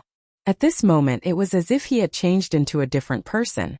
The benevolence on his face had disappeared and was replaced by greed. Congratulations, my lord. The white-robed man and the three saint beasts exchanged glances before prostrating themselves in the air and worshipping Ren Duxing. Their expressions were incomparably respectful. My lord. Qin Feiyong trembled both physically and mentally. Could it be that what the man in white said was true? Ren Duxing was with them? No. Uncle Ren was definitely not that kind of person. He gazed at Ren Duxing's back, his heart filled with apprehension and a trace of anticipation. He was nervous. He was nervous that Ren Duxing would tell him that it was true. At the same time, he longed for it. He longed for Ren Duxing to tell him that everything the white-clothed man said was false. For a moment, the cave fell into a dead silence. It was unknown how much time had passed. Ren Duxing suddenly waved his hand and the magic crystal disappeared. Then, he slowly turned around and lowered his head to look at the white-clothed man and the three saint beasts. It's been hard on you all these years. Get up. Whether it was his tone or his expression, they were no longer as gentle as before. They were filled with indifference. Yes. The white-clothed man and the three saint beasts got up and stood respectfully behind Ren Duxing. Ren Duxing looked at Qin Feiyong. As for Qin Feiyong, the moment Ren Duxing spoke, it was as if a bolt from the blue had struck his mind. All of this was true. Why? He slowly shook his head as if he had lost his soul. Although he did not have a deep relationship with Ren Duxing, and did not have many interactions, Ren Duxing's kindness and righteousness had deeply touched him. Therefore, he had always regarded Ren Duxing as a great hero. In addition to his relationship with Ren Wushuang, he also regarded Ren Duxing as a respected elder. Moreover, his character was also deeply influenced by Ren Duxing. In the past, when he was expelled from the capital, he hated the emperor, hated the great Qin Empire, and hated everything. This hatred was almost distorting his humanity. Until he met Ren Duxing. Watching Ren Duxing sacrifice his life for the sake of protecting all living beings in the world, he was incomparably touched. The hatred in his heart also gradually changed. He still hated the emperor as always, but he had gradually let go of everything else. Therefore, although he did not have much contact with Ren Duxing had a great influence on him.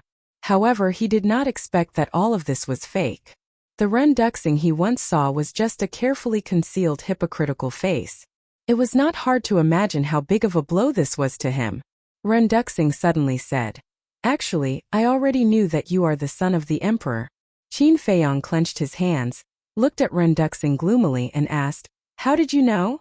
Ren Duxing said, "I can sense the power of your bloodline." Qin Feiyong said, "So you have been lying to me, using me?" Ren Duxing said indifferently, "You are very smart. If I don't do this, you definitely won't be fooled." "Why? What did my great Qin Empire do to let you become Mu Tianyang's lackey?" Qin Feiyong roared. Ren Duxing shook his head. "You are still too naive. Do you really think that I am Ren Duxing?" Qin Feiyong was surprised. Ren Duxing said, "This body is indeed Ren Duxing's, but the soul has changed." "What? Could it be that you are?" Qin Feiyong's face changed, and a terrifying thought crawled up in his mind. "Yes. I am Mu Tianyang," Ren Duxing said. Qin Feiyong shook his head. "Impossible. Nothing is impossible. Back then your ancestor could have destroyed both my soul and body. However, due to his so-called benevolence, he spared me. He sealed a wisp of my divine sense in the demon crystal, and used the power of the demon crystal to suppress all the 4 divine beasts under my command here." Ren Duxing said. "No, now it should be Mu Tianyang." Qin Feiyong shouted, "The ancestor is very benevolent. You should be grateful and not continue to do evil." "Grateful?" Mu Tianyang seemed to have heard the biggest joke in the world as he raised his head and laughed. "He destroyed my Tianyang Empire, killed my subordinates, and almost killed me. You still want me to be grateful to him? Even when he sealed me, he directly told me how to break the seal. Tell me, why did he do that? He's just humiliating me. Do you understand? Haha. Let me tell you, I can't wait to destroy his bones and scatter his ashes." His eyes were filled with killing intent. Qin Feiyong couldn't help but clench his fists.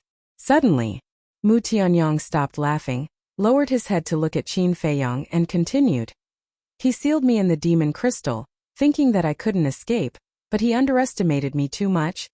Although I only have a wisp of divine sense left, I am still a war god after all. After several thousand years, I finally tore open a crack in the seal. Although the crack is only as thin as a strand of hair, it is enough for me to escape. Mu Tianyong laughed proudly. Qin Feiyong mocked. After thousands of years, you only managed to tear a hair-thin crack. What's there to be proud of? Mu Tianyong was not angry at all, and continued. After escaping, I originally wanted to wake up my former subordinates and leave, but in the end, I found that the power of the demon crystal had actually sealed off the entire canyon. In other words, if I wanted to leave this place, I had to first control the demon crystal. However, although I managed to tear a crack in the seal on the demon crystal with my current ability, I wouldn't be able to destroy the entire seal without hundreds of thousands of years. I began to despair. Because only your ancestor has the purple gold dragon blood and purple gold dragon soul. Until one day, Ren Duxing broke into the canyon. A trace of reminiscence appeared in Mu Tianyong's eyes. With Ren Duxing's ability, it was impossible for him to pass through the storm and gravity and come to this canyon alive. Qin Feiyong said in a deep voice, "That's right. At that time I also found it strange. He could actually survive the storm and gravity? Out of curiosity, I secretly observed him and found that there was a red battle sword hidden in his body. It was this battle sword that was protecting him." Mu Tianyong said, "Red battle sword?"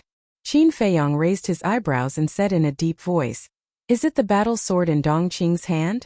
"Yes." When I learned that the battle sword could protect him, I knew that the opportunity had come. I showed up and asked him for help. But he was too stubborn. No matter how I tempted him, he just wouldn't help me. He even threatened to destroy this wisp of my divine sense. Of course I was very angry, so I found an opportunity to enter his sea of consciousness, erase his soul and replace it. This is the so-called possession. As for that battle sword, it naturally belongs to me. Mu Tianyong laughed as if he was talking about a very ordinary thing. But Qin Feiyong's eyes turned blood red, and his hands clenched tightly together, full of anger. Turned out, Ren Duxing was indeed a good person. Mu Tianyong joked. "Now do you want to kill me very much to avenge Ren Duxing?" Qin Feiyong took a deep breath, suppressed the anger in his heart, and asked, "That battle sword, where did Ren Duxing get it?" Mu Tianyong said, according to his memory, he got it in a place called the Magic Dragon Mountain Range in He Province. Magic Dragon Mountain Range? Qin Feiyong frowned. He had never heard of this place before and said, "Then since you have already taken over, why didn't you leave?" "I left. But when I went out, I asked around and found that your ancestor had actually disappeared. And after 10,000 years, the Great Qin Empire has become stronger. With my current strength, I don't have the ability to destroy it. So I came back here. On one hand, I kept a low profile, and on the other hand, I continued to think of ways to break the seal. Not only does the magic crystal have the power to destroy the world, but more importantly, it is your ancestors. If I can get it, I will feel a little better." Mu Tianyong laughed. "What? The magic crystal is my ancestors?" Qin Feiyong's eyes widened. "Yes, but now it belongs to me." Mu Tianyong nodded and smiled.